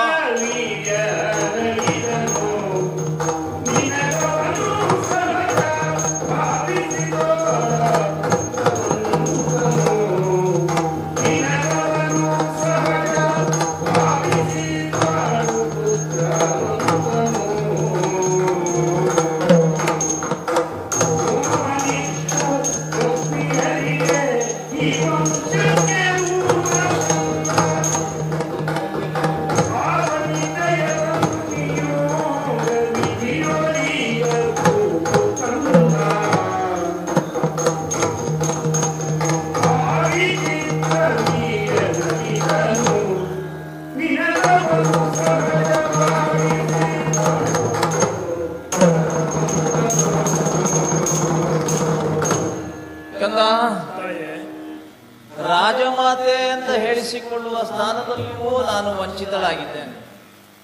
ಹಾಗಾಗಿ ಹೋಗಿದೆ. ಈರುವರು ಮಕ್ಕಳನ್ನ ಈ ಅರಮನೆಗೆ ಬಂದ ಮೇಲೆ ಹಡೆದೆ, ಒಬ್ಬ ಅಕಾಲ ಮೃತ್ಯುವನ್ನ ಹೊಂದಿದ, ಇನ್ನೊಬ್ಬ ಸಿಂಹಾಸನವನ್ನ ಏರಿ ಆಳ್ತಾನೆ ಅಂತ ಯೋಚಿಸಿ ಪಟ್ಟಾಭಿಷೇಕವನ್ನೂ ಮಾಡಿದ್ದಾಯ್ತು. ಯೋಗ್ಯ ಕಾಲಕ್ಕೆ ಈರುವರು ರಾಜಕುಮಾರಿಯರನ್ನು ತಂದು ಅವನಿಗೆ ಮದುವೆಯನ್ನೂ ಮಾಡಿಸಿದ್ದಾಯ್ತು. ನಿನ್ನ ಅನುಜಾತ ವಿಚಿತ್ರ ವೀರ್ಯ ಇಲ್ಲಿಯವರೆಗೆ ಈ ಚಂದ್ರವಂಶದ ಸಿಂಹಾಸನವನ್ನು ಆಳ್ತಾ ಇದ್ದವ, ಅವನು ಅಳಿದು ಹೋದ ಕಂದ. ಈ ಕಾಲಕ್ಕೆ ಅರಮನೆಯಲ್ಲಿ ಅವನ ಮಡದಿಯರು ರೋಧಿಸ್ತಾ ಇದ್ದಾರೆ. ಸ್ತ್ರೀ ಸಹಜವಾದಂತಹ ಅವರ ರೋದನೆ ಒಂದು ಕಡೆ ಆದ್ರೆ, ಹೊರಗಡೆಯಲ್ಲಿ ಪ್ರಜಾಜನರು ರೋಧಿಸ್ತಾ ಇದ್ದಾರೆ. ನಮ್ಮನ್ನ ಆಳುವವರು ಯಾರು ಎನ್ನುವ ಚಿಂತೆ ಅವರಿಗೆ. ಮಗು, ನಿನ್ನನ್ನ ಕರೆದ ಕಾರಣ ಇಷ್ಟೇ. ನಿನ್ನ ತಮ್ಮನ ಮಡದಿಯರು ಅಪುತ್ರವಂತರಾಗಿದ್ದಾರೆ. ವಂಶವನ್ನ ಬೆಳಗಬೇಕಾದಂತಹ ಕುಡಿಯನ್ನ ಪಡೆಯಬೇಕಾದ ಹೊಣೆಗಾರಿಕೆ ನಮಗುಂಟು. ಹಾಗಾಗಿ ನೀನು ನಿಯೋಗ ಪದ್ಧತಿಯಲ್ಲಿ ಅವರನ್ನ ಹೊಂದಿ ಈ ಕುಲಕ್ಕೆ ಆಳಬೇಕಾದಂತಹ ಯೋಗ್ಯರಾದಂತಹ ಕುಲದೀಪಕರನ್ನ ಕೊಡುತ್ತೀ ಎನ್ನುವಂತಹ ನಂಬಿಕೆಯಿಂದ ಕರೆದೆ. ನಡೆಸಿಕೊಡುತ್ತೀಯೋ ಕಂದ? ಅಮ್ಮ ಮಗು, ಇಷ್ಟನ್ನ ಆಕಸ್ಮಿಕವಾಗಿ ನನ್ನನ್ನ ಕರೆಸಿ ನನ್ನಲ್ಲಿ ಹೇಳ್ತಿ ಅಂತಾದ್ರೆ, ಅಲ್ಲ ಆದೇಶಿಸ್ತಿ ಅಂತಾದ್ರೆ, ಇದು ಹೀಗೆ ಮನಸ್ಸಿನಲ್ಲಿ ಗೊಂದಲವಾಗಿ ಕೆಲವು ಕ್ಷಣಗಳಲ್ಲಿ ನೀನು ಬಂದಂತ ತೀರ್ಮಾನ, ತೆಗೆದುಕೊಂಡಂತ ತೀರ್ಮಾನ ಅಂತ ನಾನು ತಿಳಿದುಕೊಳ್ಳೋದಿಲ್ಲ. ಇದರ ಹಿಂದೆ ಸಾಕಷ್ಟು ಯೋಚನೆಯನ್ನು ನೀನು ಮಾಡಿರ್ತಿ ಎಂಬ ಭರವಸೆ ಉಂಟು ನನಗೆ. ಹಾಗಾಗಿ ನನ್ನ ಕೈ ಹಿಡಿದ ಪತಿಯ ಹಿರಿಯ ಮಗನಾದಂತಹ ಭೀಷ್ಮನಲ್ಲಿಯೂ ವಿಚಾರಿಸಿದ್ದೇನೆ. ನಮ್ಮಿರುವರ ಮಾತುಕತೆಯಲ್ಲಿಯೇ ಇದು ಇಂತಹದ್ದು ಅಂತ ಆಗಿದೆ, ತೀರ್ಮಾನಕ್ಕೆ ಬಂದಾಗಿದೆ. ಸುಜ್ಞಾನಿಯಾದಂತಹ ಸಾಕಷ್ಟು ಅಧ್ಯಯನವನ್ನು ಮಾಡಿ ಸಿದ್ಧಿಸಿಕೊಂಡಂತಹ ಭೀಷ್ಮನಂತವನು ಇದನ್ನು ಅನುಮೋದಿಸಿದ ಅಂತಾದ್ರೆ ಅನ್ಯಥಾ ಮಾರ್ಗವಿಲ್ಲ ತಾನೆ. ಈ ಹಿಂದೆ ಇಂತಹ ಅನೇಕ ಘಟನೆಗಳು ನಡೆದಿದೆ ಅಂತ ಆಡಿದ. ದೀರ್ಘತಮನೆನ್ನುವ ಎಲ್ಲಿಯೋ ಹೋಗಿ ಯಾರ್ಯಾರ ಸಂತಾನ ಬೇಕಾಗಿ ಎಂತೆಂತಹ ಅರಸು ಮನೆತನಕ್ಕೆ ಸಂತಾನವನ್ನ ಕರುಣಿಸಿದ. ನಾವು ಆಡುವುದಿಲ್ವೋ ಅಂಗ ವಂಗ ಕಳಿಂಗ ಎನ್ನುವ ಹಾಗೆ. ಅವೆಲ್ಲ ಅವನ ಮಕ್ಕಳೇ ಆಗಿ ಅವರೇ ರಾಜ್ಯವನ್ನ ಸಂಸ್ಥಾಪನೆ ಮಾಡಿದ್ರು ಅಂತ ಆಡಿದ. ಇದನ್ನೆಲ್ಲ ಕೇಳಿದ ಮೇಲೆ ಅವನ ಆಡಿದ್ದು ಸತ್ಯ ಅಂತ ಆಯ್ತು. ಸರಿ. ಹಾಗಾಗಿ ನನ್ನ ಹಿರಿಯ ಮಗನೇ ಇದಕ್ಕೆ ಸರಿ ಅಂತ ನಾನು ಆಯ್ಕೆ ಮಾಡಿದೆ. ಅದಿತಮ್ಮ, ಇಷ್ಟು ಯೋಚನೆಯನ್ನ ಮಾಡಿ ಬಂದಂತ ತೀರ್ಮಾನ ಅಂತ ಆದ್ರೆ, ತಾಯಿಗೆ ಮಗ ಯಾವುದಾದರೂ ಒಂದು ರೀತಿಯಲ್ಲಿ ಅವಳ ಹೊಟ್ಟೆಯಲ್ಲಿ ಜನಿಸಿದ ಋಣವನ್ನ ತೀರಿಸಬೇಕು. ಬಹುಶಃ ನನ್ನ ಪಾಲಿಗೆ ದೈವ ಒದಗಿಸಿದ ಭಾಗ್ಯ ಇದು ಅಂತ ಅಂದುಕೊಳ್ಳುತ್ತೇನೆ. ನಿನ್ನ ನೋವಿಗೆ ಪರಿಹಾರವನ್ನ ನೀಡುವರೆ ಸಿದ್ಧನಾಗಿದ್ದೇನೆ. ಮುಂದಿನ ಸಿದ್ಧತೆಯನ್ನೇ ಆಗಲಿ.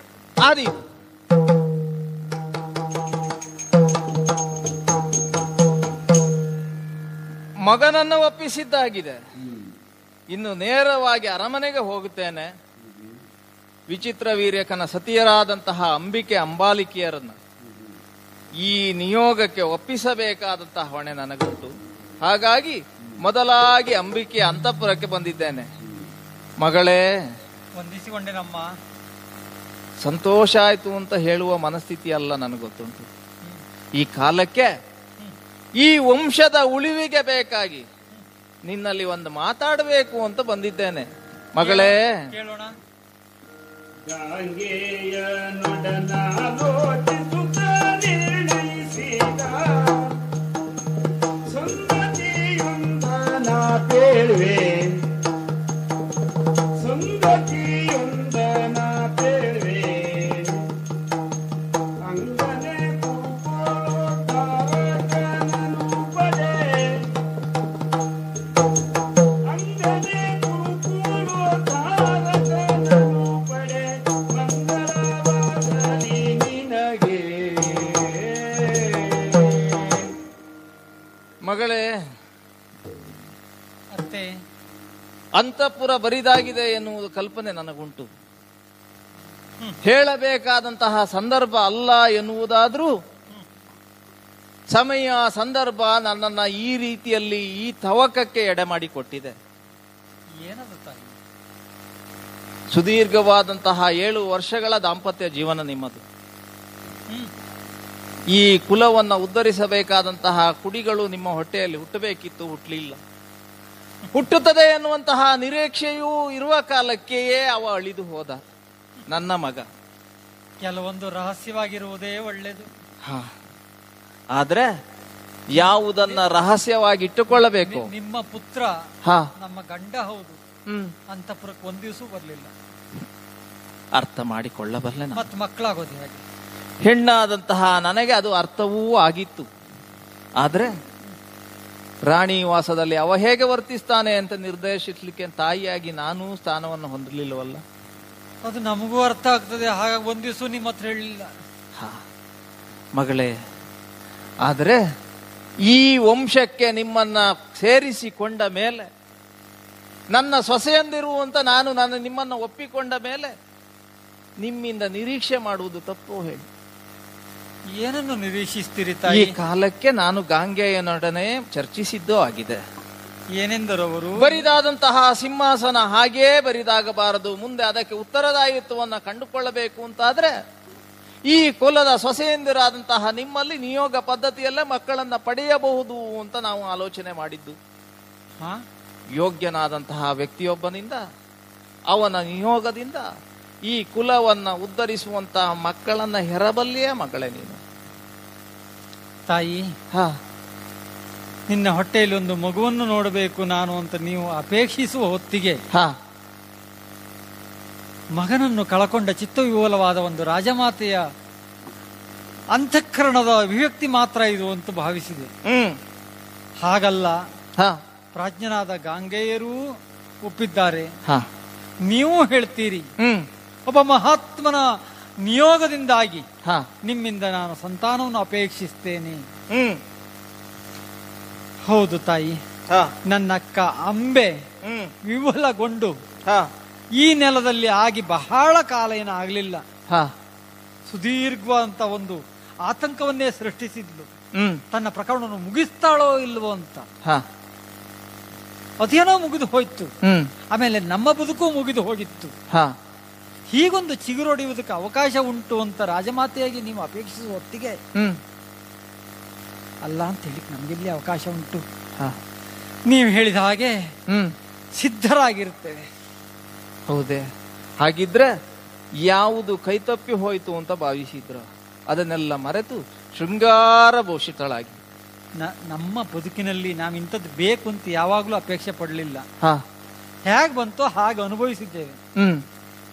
ಈ ಹೊತ್ತಿಗೆ ಅಮ್ಮ ನಿಮಗೆ ಗೊತ್ತಿಲ್ಲದೆ ಇದ್ದಿದ್ದೇನಲ್ಲ, ಒಂದು ಮನೆಯನ್ನು ಪ್ರವೇಶಿಸುವ ಹೊತ್ತಿಗೆ ಹೊಸ್ತಿಲಕ್ಕಿನ ತುಳಿದು ಒಳಬರುವ ಯಾವುದೇ ಹೆಣ್ಣು ಮಕ್ಕಳಾಗ್ಲಿ ಆ ಮನೆಯನ್ನು ಬೆಳಗುವ ಮಗುವನ್ನು ಕೊಡಬೇಕು ಎನ್ನುವುದು ಅವರ ಆಸೆಯೂ ಇರುತ್ತದೆ. ಜೊತೆಗೆ ಹೆಣ್ತನ ಎನ್ನುವುದೇ ತಾಯ್ತನವನ್ನು ಅನುಭವಿಸಿದಾಗ ಮಾತ್ರ ಪರಿಪೂರ್ಣತೆ ಸಿಗುವುದೇ ಅದರಲ್ಲಿ ಅಲ್ಲ, ಸಾರ್ಥಕತೆ. ಸರಿ, ಹಾಗೊಂದು ಈ ಕಾರಣದಿಂದ ನಮ್ಮ ಕುಲಕ್ಕೋ ನಾವು ಇಲ್ಲಿ ಇರುವ ನಮ್ಮ ಬದುಕಿಗೋ ಅಬದ್ಧ ಆಗುವುದಿಲ್ಲ ಅಂತಾದ್ರೆ ನೀವು ಹೇಳಿದಾಗೆ ಸಿದ್ಧಳಾಗಿರ್ತೇನೆ. ಆದೀತು, ಕುಲಕ್ಕೊಂದು ಉತ್ತರ ಅಂತ ಸಿಗ್ತದೆ, ನಿಮ್ಮ ಹೆಣ್ತನಕ್ಕೆ ಒಂದು ಸಾರ್ಥಕತೆ ದೊರೆಯುತ್ತದೆ. ಹಾಗಾಗಿ ಮಹಾತ್ಮನೊಬ್ಬನು ಬರ್ತಾನೆ, ಅಲ್ಲಿಯವರೆಗೆ ನಿರೀಕ್ಷೆಯಲ್ಲಿ. ನನಗೆ ಮದುವೆ ದಿನ ನೆನಪಾಗ್ತಾ ಇದೆ. ಮದುವೆಯ ನೆನಪಾದಂತೆ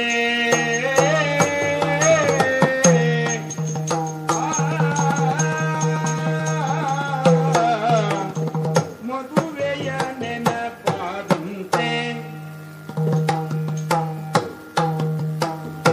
ಮದುವೆಯ ನೆನಪಾದಂತೆ ಮದುವೆಯ ನೆನಪನಾಂತೆ ಸಿಂಗಾರಳಾಗಿ ವಿಧವೆ ಎಂಬುದ ಮರೆತೆ ಸಿಂಗಾರಳಾಗಿ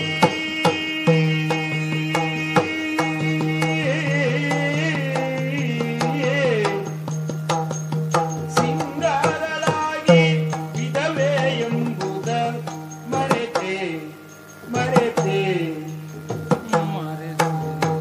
ಒದಗಿ ಬರುವನಲ್ಲ ಎಂದಿರ್ಪೆನೆಂಬುದ ಒದಗಿ ಬರುವನಲ್ಲನೆಂದಿರ್ಪನೆಂಬುದ ಇದಿರಾಗಿ ಕಾಣುವೆನು ಸಂಕೈಪೆನು ಇದಿರಾಗಿ ಕಾಣುವೆನು ಸಂಕೈಪೆನು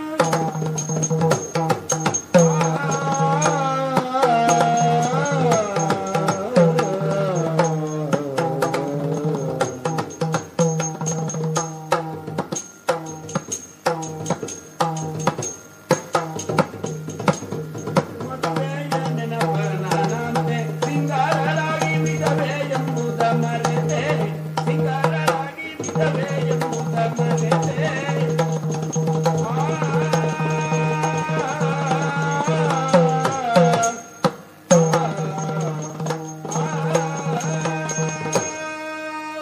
ಬದುಕೆಂಬ ಪಯಣದಲ್ಲಿ ಎಂತೆಂಥದ್ದೆಲ್ಲ ಸಿಗುತ್ತದೋ ಏನೋ. ಹೌದು, ನಾವು ನಿರೀಕ್ಷಿಸಿದಂತೂ ಸಿಗುವುದಿಲ್ಲ.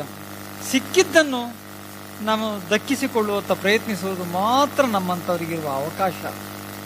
ಅದಲ್ಲದೆ ಏನು, ಮದುವೆ ಆಗಿತ್ತು, ಆ ಹೊತ್ತಿಗೊಂದು ಸಂಭ್ರಮವನ್ನು ನಾವು ಅನುಭವಿಸಿದ್ದು ನಿಜ. ಆ ಸಂಭ್ರಮವೇನು ಹೆಚ್ಚು ಕಾಲ ಉಳಿಯಲಿಲ್ಲ. ಅಂತಃಪುರಕ್ಕೆ ಬಂದ ಗಂಡ ಪುಸ್ತವನ್ನೇ ಕಳ್ಕೊಂಡಿದ್ರು ಅಂತ ಗೊತ್ತಾದ ಆವಾಗ. ಒಬ್ಬ ಗಂಡಸಾಗಿ ವರ್ತಿಸಲೇ ಇಲ್ಲ. ಯಾರಲ್ಲಿ ಹೇಳಿಕೊಳ್ಳುವುದು ನಮ್ಮ ನೋವನ್ನು. ಕೊನೆಗೆ ವೈಧವ್ಯವೂ ಬಂತು.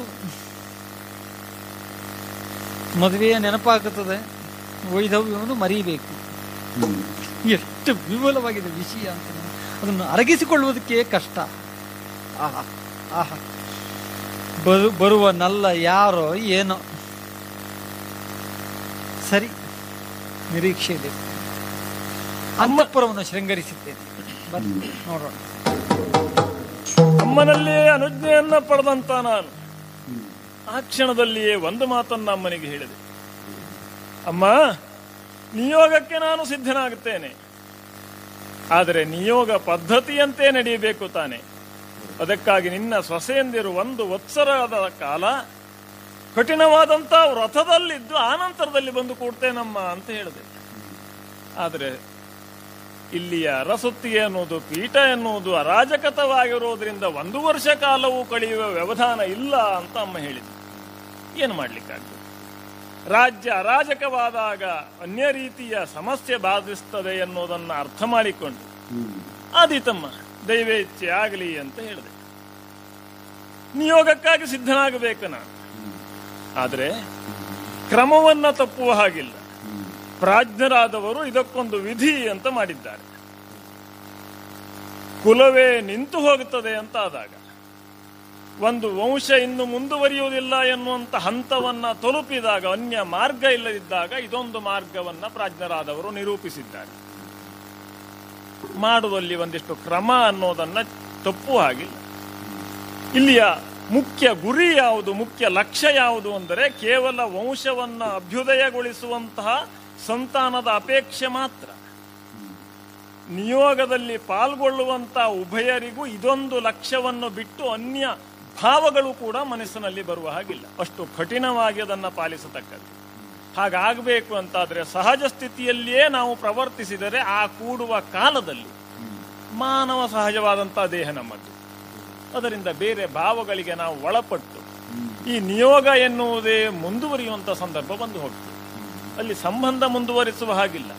ಕೇವಲ ಅಷ್ಟು ಹೊತ್ತು ಮಾತ್ರ ಸಂತಾನವನ್ನ ಪ್ರಾಪ್ತಿಸುವಲ್ಲಿಯವರೆಗಿನ ವ್ಯವಹಾರ. ಅದಕ್ಕಾಗಿ ಮೈಗೆಲ್ಲ ಸ್ವಲ್ಪ ಹಳೆಯದಾದಂಥ ಆಜ್ಯವನ್ನ, ತುಪ್ಪವನ್ನ ಸಂಪೂರ್ಣ ಲೇಪಿಸಿಕೊಂಡಿದ್ದೇನೆ. ಅದರ ಕ್ರಮ ಅದು. ನೋಡಿದಾಗಲೇ ಒಂದು ರೀತಿಯ ಹೇಸಿಗೆ ಆಗ್ತದೆ, ತಬ್ಬಿಕೊಂಡಾಗ ಮೈ ಜಾರ್ತದೆ. ಅದೆಲ್ಲ ಆಗಬೇಕು. ಯಾಕೆ? ಬೇರೆ ಭಾವ ಬರಬಾರದು ಅಲ್ಲಿ, ಕೇವಲ ಸಂತಾನದ ಅಪೇಕ್ಷೆಯೇ ಇರಬೇಕು. ಅಷ್ಟು ಸಿದ್ಧತೆಯನ್ನ ಮಾಡಿ ಅಮ್ಮ ಹೇಳಿದ ಹಾಗೆ ಅಂಬಿಕೆ ಅಂತಃಪುರದತ್ತ ಬರ್ತಾ ಇದ್ದೇನೆ. ಬಾಗಿಲು ತೆಗೆದಿದೆ, ಶೃಂಗಾರಗೊಂಡಿದೆ. ರಾಣಿ ಅಂಬಿಕೆಯೇ, ಅತ್ತೆ ಸತ್ಯವತಿ ದೇವಿ ಕಳುಹಿಸಿದ್ದು ನಿಮ್ಮನ್ನೇ. ಘೋರಾಕಾರವನ್ನು ನಾನು ಕಾಣಲಾರೆ. ಹಾಗೆಂದು ಅವರನ್ನು ಉಪಚರಿಸದೇ ಇರುವುದಕ್ಕೂ ಆಗುವುದಿಲ್ಲ. ಶಿವ ಶಿವ, ಬನ್ನಿ ಬನ್ನಿ, ಇಲ್ಲಿದೆ ಪಲ್ಲಂಗ, ಪವಡಿಸಿ. ಅಯ್ಯೋ, ಕಾಣಲಾರೆ ಕಾಣಲಾರೆ, ಕಣ್ಣುಮುಚ್ಚಿ.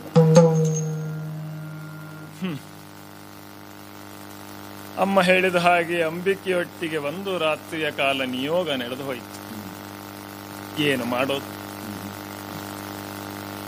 ನನ್ನ ಘೋರಾಕಾರದ ರೂಪವನ್ನ ನೋಡಿಯೋ, ಅಲ್ಲ ಅವಳ ನಿರೀಕ್ಷೆಗೆ ಮೀರಿ ನಾನು ಬಂದುದರ ಪರಿಣಾಮ ಬೆದರಿ ಕಣ್ಣು ಮುಚ್ಚಿಕೊಂಡು ಬಿಟ್ಟು. ಅವಳು ಕಣ್ಣು ಮುಚ್ಚಿಕೊಂಡಿದ್ದು ಹೆದರಿಯೇ ಆದರೂ ಕೂಡ ಆ ಕಾಲದಲ್ಲಿ ಅದರಿಂದ ಉಂಟಾಗುವಂತ ಪರಿಣಾಮ ಎನ್ನುವುದು ಆಗಲೇಬೇಕಲ್ಲ. ಅದಕ್ಕೆ ಬದಲಾವಣೆ ಎನ್ನುವುದಿಲ್ಲ. ಹುಟ್ಟಿದಂತ ಮಗು, ಹುಟ್ಟುವಂತ ಮಗು ಕುರುಡನಾಗಿ ಹುಟ್ಟುತ್ತಾನೆ ಅಂತ ಅಮ್ಮನಲ್ಲಿ ಹೇಳಿದೆ. ಅಮ್ಮ ಕಣ್ಣೀರು ಹಾಕ್ಲಿಕ್ಕೆ ಪ್ರಾರಂಭ ಮಾಡಿ, ಮಗನೇ, ಕುರುಡನಾದವನೆಂತು ರಾಜ್ಯವಾಳಿಯಾನು, ಅದು ಸಾಧುವೆ ಅಂತ ಕೇಳಿದೆ.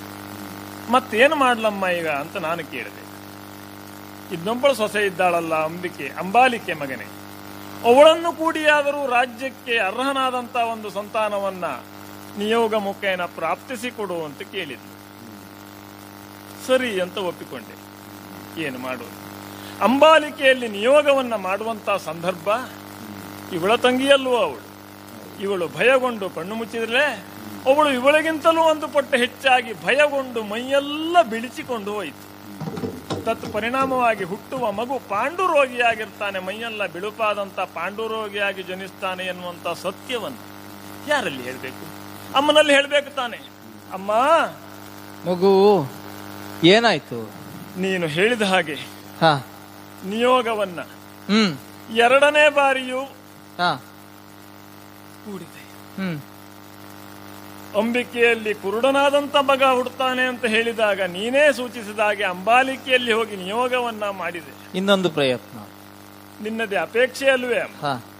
ಪರಿಣಾಮ ಅವಳು ಸಂಪೂರ್ಣ ಬೆವರಿ ಮೈಯೆಲ್ಲ ಬಿಳುಪಾದ ಕಾರಣ ಇಲ್ಲಿಯೂ ಕೂಡ ಪಾಂಡುರೋಗಿಯೊಬ್ಬ ಜನಿಸ್ತಾನಮ್ಮ. ಹುಟ್ಟುವ ಮಗು ಗಂಡೇ ಆದರೂ ಕೂಡ ಪಾಂಡುರೋಗಿಯೊಬ್ಬ ಜನಿಸ್ತಾನಮ್ಮ. ಅಯ್ಯೋ ಕಂದ, ಕೇಳಿ ಸಹಿಸಲಾರೆ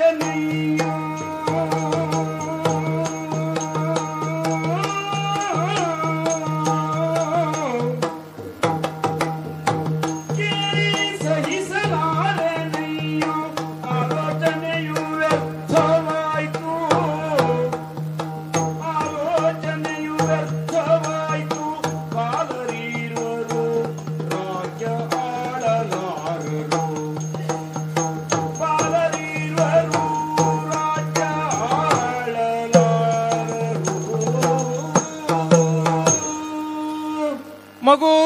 ತಾಯೇ, ನಾನು ನಿರೀಕ್ಷೆ ಇಟ್ಟುಕೊಂಡಿದ್ದೆ. ನಿನ್ನಾಗಮನದಿಂದ ಈ ಅರಮನೆಯಲ್ಲಿ ಒಂದು ಹೊಸ ಬೆಳಕು ಬರ್ತದೆ. ಶೂನ್ಯವಾದಂತಹ ಸಿಂಹಾಸನದಲ್ಲಿ ಕೂರುವಂತಹ ಮಹಾಮಹಿಮನೊಬ್ಬ ಹುಟ್ಟುತ್ತಾನೆ. ಯಾಕೆಂದ್ರೆ ನಿನ್ನ ತೇಜಸ್ಸನ್ನ ಅವರು ಗರ್ಭದಲ್ಲಿ ಧರಿಸ್ತಾರೆ. ಆ ಮೂಲಕವಾಗಿ ಅತ್ಯಂತ ಬಲಾಢ್ಯನಾದಂತಹ ಒಬ್ಬ ಮಗ ಜನಿಸ್ತಾನೆ ಎನ್ನುವ ನಿರೀಕ್ಷೆ ಇತ್ತು ನನಗೆ. ಆದ್ರೆ ನನ್ನ ಆಸೆಗಳೆಲ್ಲ ಹೀಗೆ ನೀರು ಪಾಲಾಗಿ ಹೋಯ್ತು. ಸಹಿಸಲಾರೆ ಮಗು ಯಾವುದೋ ಸುಖಕ್ಕಾಗಿ ಅಲ್ಲ, ಯಾವುದೋ ಸ್ವಾರ್ಥಕ್ಕಾಗಿಯೂ ಅಲ್ಲ, ಖಂಡಿತ ಈ ವಂಶದ ಉದ್ಧಾರಕ್ಕಾಗಿ ನಾನು ಬಯಸಿದೆ ಅಂತ ಆದ್ರೆ ಅದು ವ್ಯರ್ಥವಾಗಿ ಹೋಯ್ತಲ್ಲ ಕಂದ. ಅಮ್ಮ, ಪರಮ ಜ್ಞಾನಿಯಾದಂತಹ ನೀನೇ ಮುಂದೇನಾಗಬೇಕು ಅಂತ ನನಗೆ ಹೇಳಬೇಕಿತ್ತು. ಇಲ್ಲ, ನಿನ್ನಲ್ಲಿ ಕೇಳುವುದಲ್ಲ ಮಗು. ನಿಜವಾಗಿ ನಿಯೋಗ ಪದ್ಧತಿ ಏನು ಎನ್ನುವುದನ್ನು ನಾನು ಅರಿತಿದ್ದೇನೆ. ಒಂದು ಹೆಣ್ಣಿನಲ್ಲಿ ಒಂದೇ ಗಂಡನ್ನ ಪಡೆಯಬೇಕಾದ್ದು ನಿಯೋಗ ಪದ್ಧತಿ. ಖಂಡಿತ. ಆದ್ರೆ ಈ ಹೊತ್ತಿಗೆ ನನ್ನ ಬಯಕೆ ಇನ್ನೊಂದುಂಟು.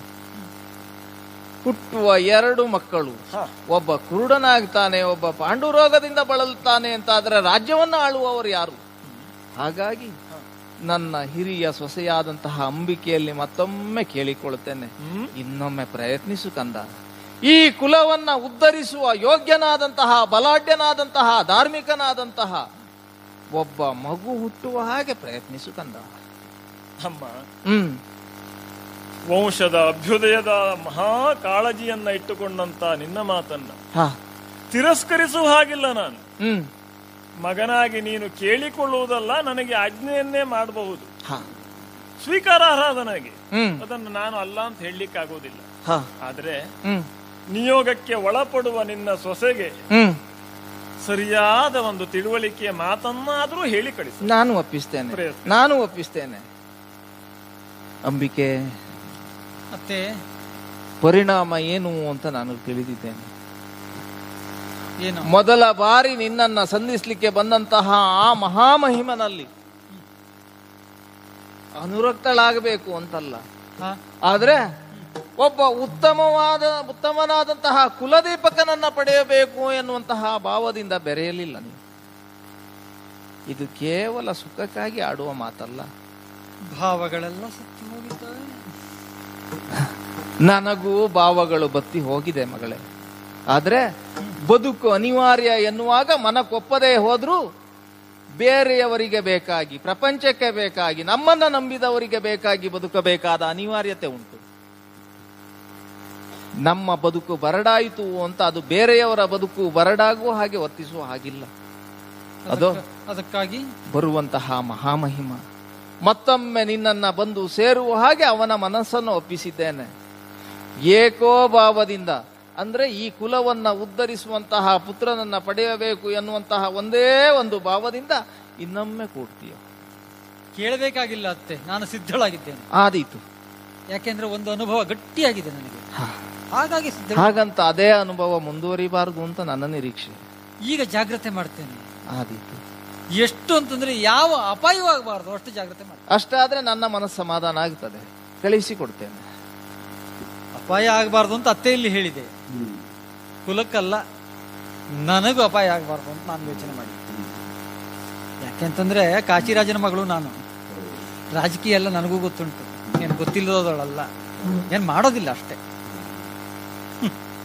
ಮತ್ತೆ ಆ ಒಣ ಮನುಷ್ಯ ಬರ್ತಾನಂತೆ ನನ್ನ ಅಂತಃಪುರಕ್ಕೆ, ನನ್ನನ್ನು ಸೇರುವುದಂತೆ. ಹೇಗೆ ಮನಸ್ಸಿಲ್ಲದೆ ಇದ್ರೆ ಒಂದು ವ್ಯಕ್ತಿಯನ್ನು ಸೇರುವುದಕ್ಕಾಗ್ತದೆ? ಮನಸ್ಸು ಮಾಡುವುದು ಅದು ಮೂಡಬೇಕು. ಮೂಡುವುದಕ್ಕೆ ಯಾವ ಅಂಶ ಇದೆ? ಸರಿ, ಮನಸ್ಸು ಬೇಡ, ದೇಹ ಕೂಡಬೇಕು ಅಂತ ಇವರೆಲ್ಲ ಹೇಳ್ತಾರೆ ಅಂತಾದ್ರೆ ಎಂತ ದೇಹ ಕೊರಡೋದು? ಅದೇನು ಮರದ ತುಂಡ ಅಥವಾ ಲೋಹದ ತುಂಡ? ಸರಿ, ಹಾಗೆಂದು ನಾನು ಹೋಗದೇ ಇರುವುದಕ್ಕಾಗೋದಿಲ್ಲ. ಎಂತ ರಾಜ ಪರಂಪರೆಯಂತೆ ಮತ್ತೊಂದಂತೆ ಇನ್ನೊಂದಂತೆ ಎಂಥದ್ದೇ ಇರಲಿ.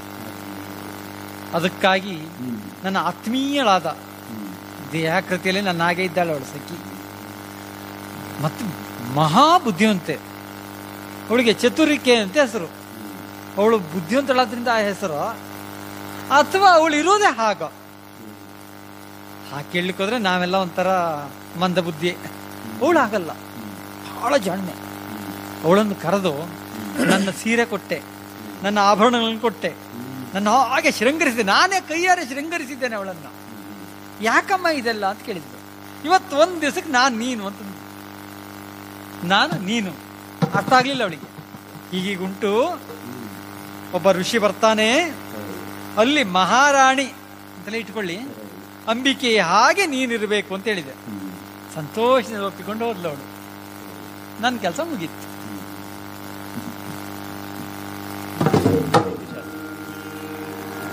ನೀತಿಶಾಸ್ತ್ರದಿ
ನನ್ನಮ್ಮನ ಇಚ್ಛೆಗೂ ದೈವೇಚ್ಛೆಗೂ ಯಾಕೆ ಹೊಂದಾಣಿಕೆ ಆಗ್ತಾ ಇಲ್ವೋ ನನಗರ್ಥ ಆಗೋದಿಲ್ಲ. ಸಿಂಹಾಸನದ ಉತ್ತರಾಧಿಕಾರಿಯಾಗಿ ಒಬ್ಬ ತೇಜೋವಂತನಾದಂತಹ ಬಲಿಷ್ಠನಾದಂತಹ ಮಗ ಬೇಕು ತನ್ನ ಸೊಸೆಯಂದರಲ್ಲಿ ಎಂಬುದಾಗಿ ಅಮ್ಮನ ಅಪೇಕ್ಷೆ. ಅದಕ್ಕಾಗಿ ಮರಳಿ ಯತ್ನವ ಮಾಡು ಅಂತ ನನ್ನನ್ನ ಪುನರಪಿ ಕಳಿಸಿದಳು ನಿಯೋಗಕ್ಕಾಗಿ. ಆದ್ರೆ ಈ ಬಾರಿ ಏನಾಗಿ ಹೋಯಿತು, ಮತ್ತೊಮ್ಮೆ ನಾನೇ ನಿರೀಕ್ಷಿಸಿದಂತಹ ಅಂಬಿಕೆ ಬರಲಿಲ್ವಲ್ಲ. ಬಹಳ ವ್ಯವಸ್ಥಿತವಾಗಿ ಬಹಳ ಉಪಾಯದಿಂದ ಅವಳ ದಾಸಿಯೋರ್ವಳನ್ನ ನಿಯೋಗಕ್ಕಾಗಿ ಒಪ್ಪಿಸಿ ಕಳಿಸಿಕೊಟ್ಟಿದ್ದಾಳೆ. ಸರಿ, ಆದರೆ ಇಲ್ಲಿ ದಾಸಿಯಾದವಳು ಹೇಗೆ ವರ್ತಿಸಿದಳು ಎನ್ನುವುದು ಮುಖ್ಯ ಆಗಿ ಹೋಗುತ್ತದೆ. ಅರಮನೆಯ ಉತ್ತರದಾಯಿತ್ವವನ್ನು ನೀಡಬೇಕಾದಂತಹ ಸಂತಾನವನ್ನ ಅನುಗ್ರಹಿಸಬೇಕಾದಂತಹ ಇಬ್ಬರೂ ಈ ಮನೆಯ ವಧುಗಳು ತಮ್ಮದಾದಂತಹ ಚಿತ್ತ ಪ್ರವೃತ್ತಿಯಲ್ಲಿ ಭಯವನ್ನೋ ಇನ್ನೊಂದನ್ನು ಪ್ರಕಟಪಡಿಸಿ ಅನಾಹುತವನ್ನ ತಂದುಕೊಂಡರೆ, ಈ ರಾಣಿಯರ ದಾಸಿಯಾದಂಥ ಈ ಚತುರಿಕೆ ಎಂದವಳು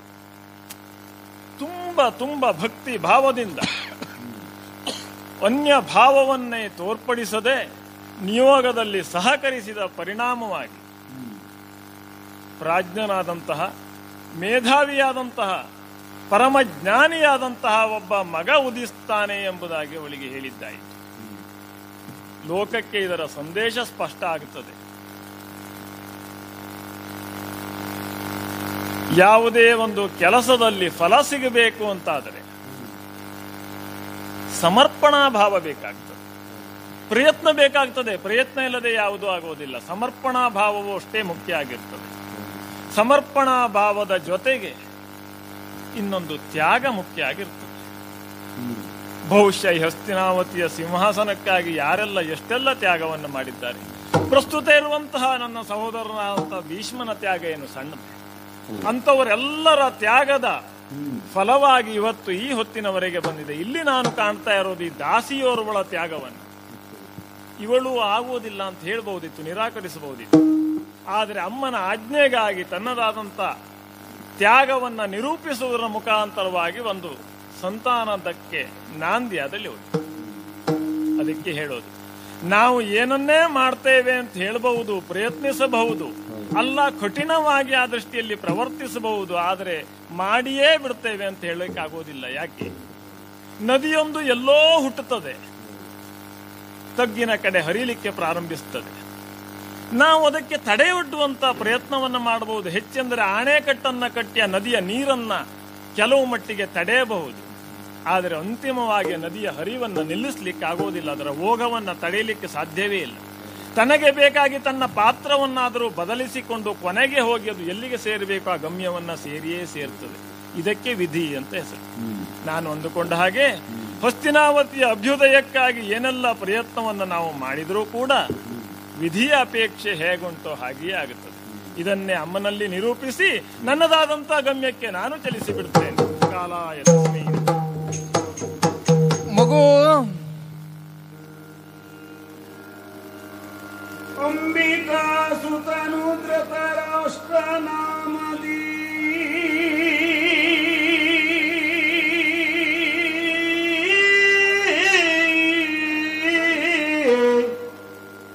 ಅಂಬಿಕಾ ಸುತನು ಧೃತರಾಷ್ಟ್ರ ನಾಮದಿ ಬೆಳೆದ ಅಂಬಾಲಿಕೆಯಾಣುಗ ಪಾಂಡುವೆಂದೆನಿಸಿದನು. ಅಂಬಾಲಿಕೆಯ ಅಣುಗ ಪಾಂಡುವೆಂದೆನಿಸಿದನು. ನಂಬುಗೆಯ ದಾಸಿ ವಿದುರನ ಪಡೆದು ನಂಬುಗೆಯ ದಾಸಿ ವಿದುರನ ಪಡೆದು ರಾಜಿಸಿದಳೇನೆಂಬೆ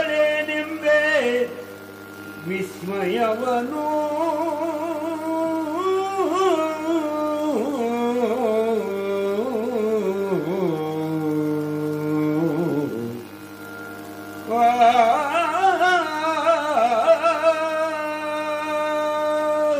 ಅಮ್ಮ, ಭೀಷ್ಮ, ವ್ಯಾಸರು ನಿರ್ಗಮಿಸಿದ್ದಾರೆ.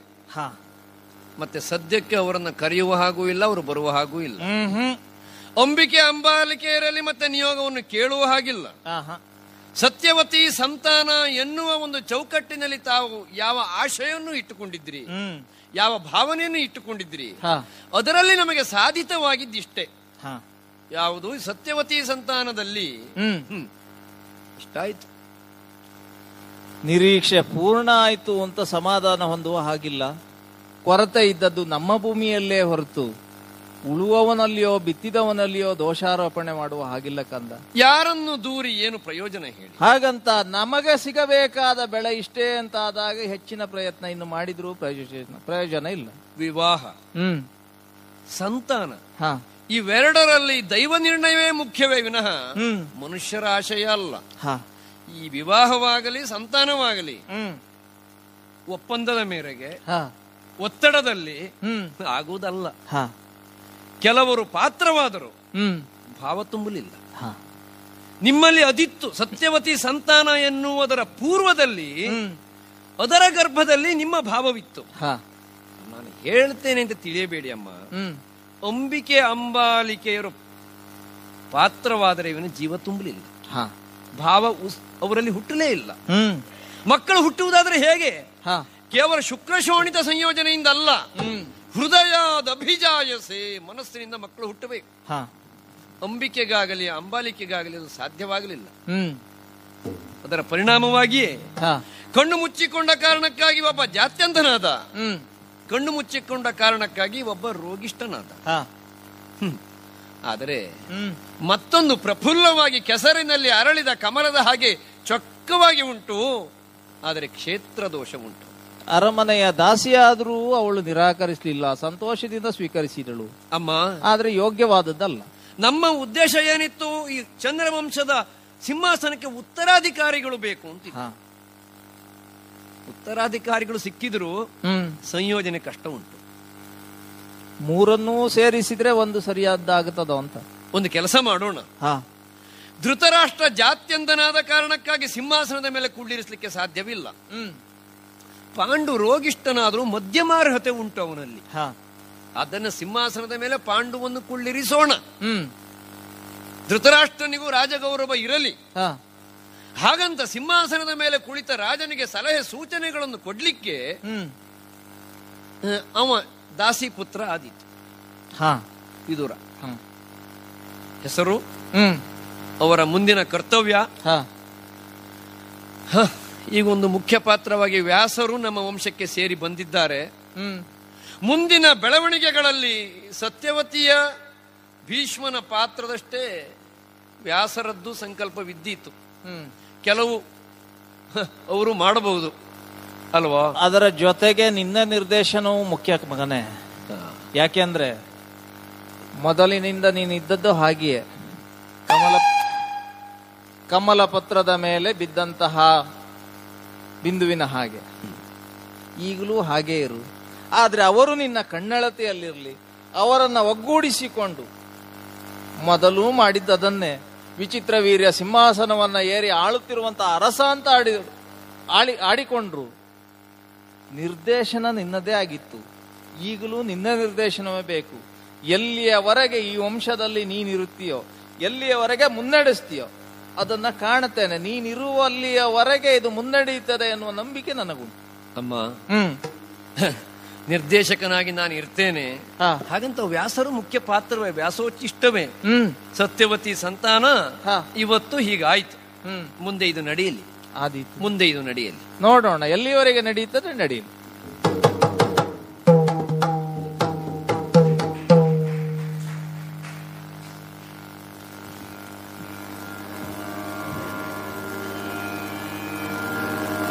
ಶ್ರೀರಾಮಚಂದ್ರನೇ